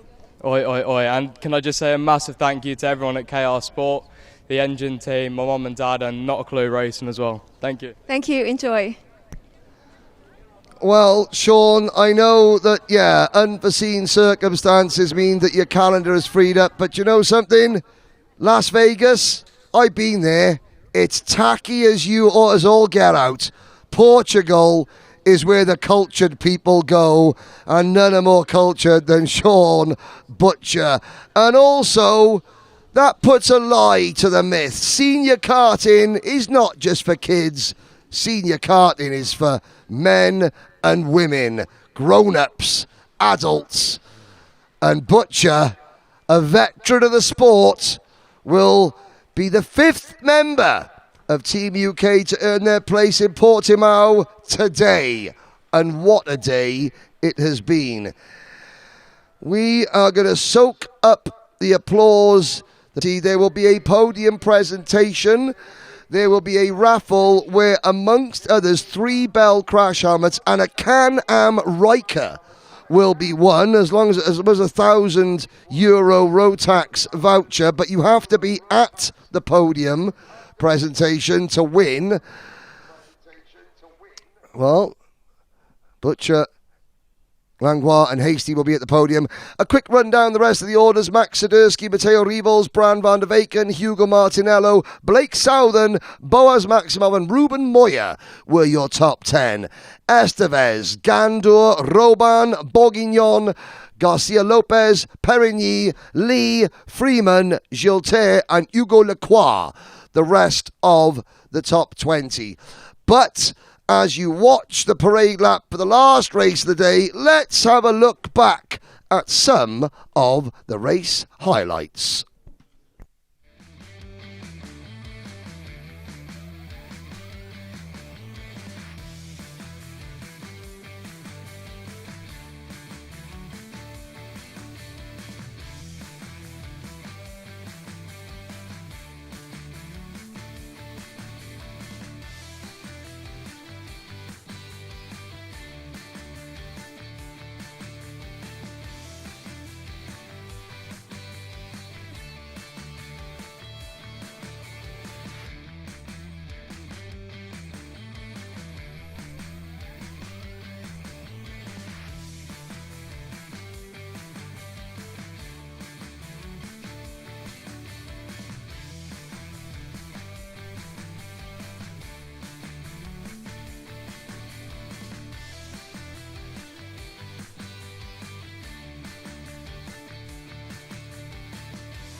Well, as Sean Butcher carries on the celebrations back in the paddock, that 2 feet out of the cart, that's a nice one. I like that. Yeah, ouais, c'est peut-être pas la façon la plus pragmatique de conduire, mais c'est amusant. En tout cas, pour célébrer, to celebrate, it's quite funny. Yeah, all 4 limbs out of the cart while still driving. Well done. Well, ladies and gentlemen, that brings to a conclusion the 2026 RMC International Trophy. It's been a very, very long week. Now, you know, us British, we like to have a moan about things, and the British teams were a bit moany about the fact that practice started on Monday and they were racing on Sunday in the UK, and they were all unhappy. Well, it seems that the British teams, the British drivers, race even better than usual when they're upset. But realistically, this event has been outstanding. The weather has caused 3 MK events no end of problems. And I have to say, an incredible well done to 3MK Events, to Jeremy and the rest of the team, because they have had to deal not only with French law, French motorsport law, local laws governing when we have been allowed on track. They have then had to try and timetable over 390 drivers, some of whom young as 7 and just turned 8, others in the 1960s. Here she is. They have had to try and timetable that. It's been an incredible workload, and they have done a sterling job, haven't they? Oui, effectivement, ça a été une semaine très longue et très compliquée, hein, parce que en début de semaine, pour vous réexpliquer et résumer ce que vient de dire Henry, en fait, avec les chaleurs et la canicule qui était présente partout en France, eh bien, les autorités ont interdit le roulage dans l'après-midi. De fait, eh bien, les séances de qualification, c'est pour ça que Jen en parlait également, mercredi se sont déroulées le soir, et mercredi soir, les qualifications se terminaient aux alentours de minuit quasiment. Donc, c'était pour permettre justement, eh bien, de considérer le timing autant que se faire se peut jusqu'à son terme. Et un grand coup de chapeau évidemment aux équipes de 3MK Events et Jérémy Magnier qui a su manager tout ça le plus rationnellement possible pour permettre à tous les pilotes de pouvoir s'exprimer et surtout de ne pas perdre du temps de roulage. And we saw 6 finals this afternoon. We look back at the highlights there. The senior Rotax final was the only one. We had a big crash at turn number 1. There was another incident in Minimax as well. But I have to say the racing, has been very, very high quality indeed. The racing, the standard has befitted the status of this event. But we've been sat up here in the nice, cool, air-conditioned commentary box. Jen Wade, hello. You have not been in an air-conditioned commentary box. What have you made of the Rotax International Trophy 2026? It's warm, but it's been fun. A little bit disappointed with, what happened in the final there, the last race for some of the front runners. But apart from that, I think it's been fantastic. I'm talking all the time, even though we don't get all the interviews on there. But everyone says, I love this event. Yeah, the timetable was a little bit tough because we had to adjust. Yeah. Well, we could have just said, you can't race. And Everett, 3MK Events said, look, it's a headache. It's too hot. Let's all go home. So we're here, and that's the main thing. And they've done a fantastic job. Yeah. And I think, like you say, it lived up to the standard, the status. Has to be like this. And even the good guys say it's getting tougher to win this. Yes, it is getting tougher. Now, there are 432 places across 7 divisions. No, I lied. There's 8 divisions now in the grand finals. 432 tickets available globally. I would say about 2/3 of those have now been taken, or about half. There is still plenty more national championships to be decided. But for the 6 champions today, you can relax because you can get onto your travel app and start looking at hotels and flights and organising who's going to be my mechanic, who's going to come, and that in itself is a huge weight off your shoulders, isn't it, Jen? It sure is. But I was just thinking, way back when in karting, a lot of the world championships were also, won by drivers that came back just for that event. And we've just given out 2 tickets. And plus, if you count Masters, 3 drivers that don't normally race during the year because they're too busy running teams and coaching, like the last 2 classes. And Eric, in the UK, Jen makes a very good point. In the UK, we've got a current argument about the fact that senior karting is basically for 16 and 17-year-olds, and that adults don't really have a place in, not a place in karting, but that karting doesn't care about adults. But that is not the case here. You've got Kimber, a veteran, Dex, a veteran, and now you've got Butcher, a veteran. Oh, sorry, I've got. Sorry. Somebody is there saying, but I mean, it really is. This Rotax karting, at the very least, it is where you can be a 20, 21, 22-year-old adult, and even older in the case of Butcher and Kimber, and still be at the very, very top of your game. Ouais, effectivement, avec ces différentes catégories et cet âge qui évidemment peut mettre en porte-à-faux avec les catégories où on sait que c'est plutôt pour les jeunes, puisque c'est une façon de monter dans la hiérarchie du sport automobile et d'accéder peut-être au Graal qu'est la Formule 1. Et donc c'est vrai qu'on pourrait revisiter cette attribution des tickets pour permettre à plus de jeunes d'être présents sur les grandes finales.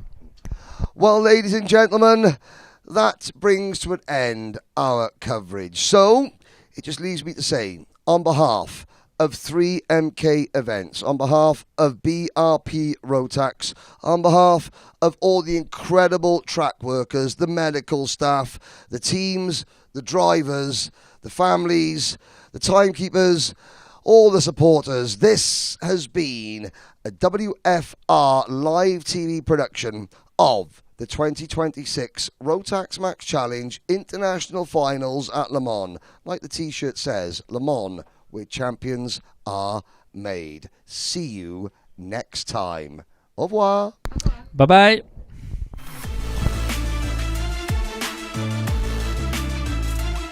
Higgins has left the door open. Bishop on the grass. This is getting insane.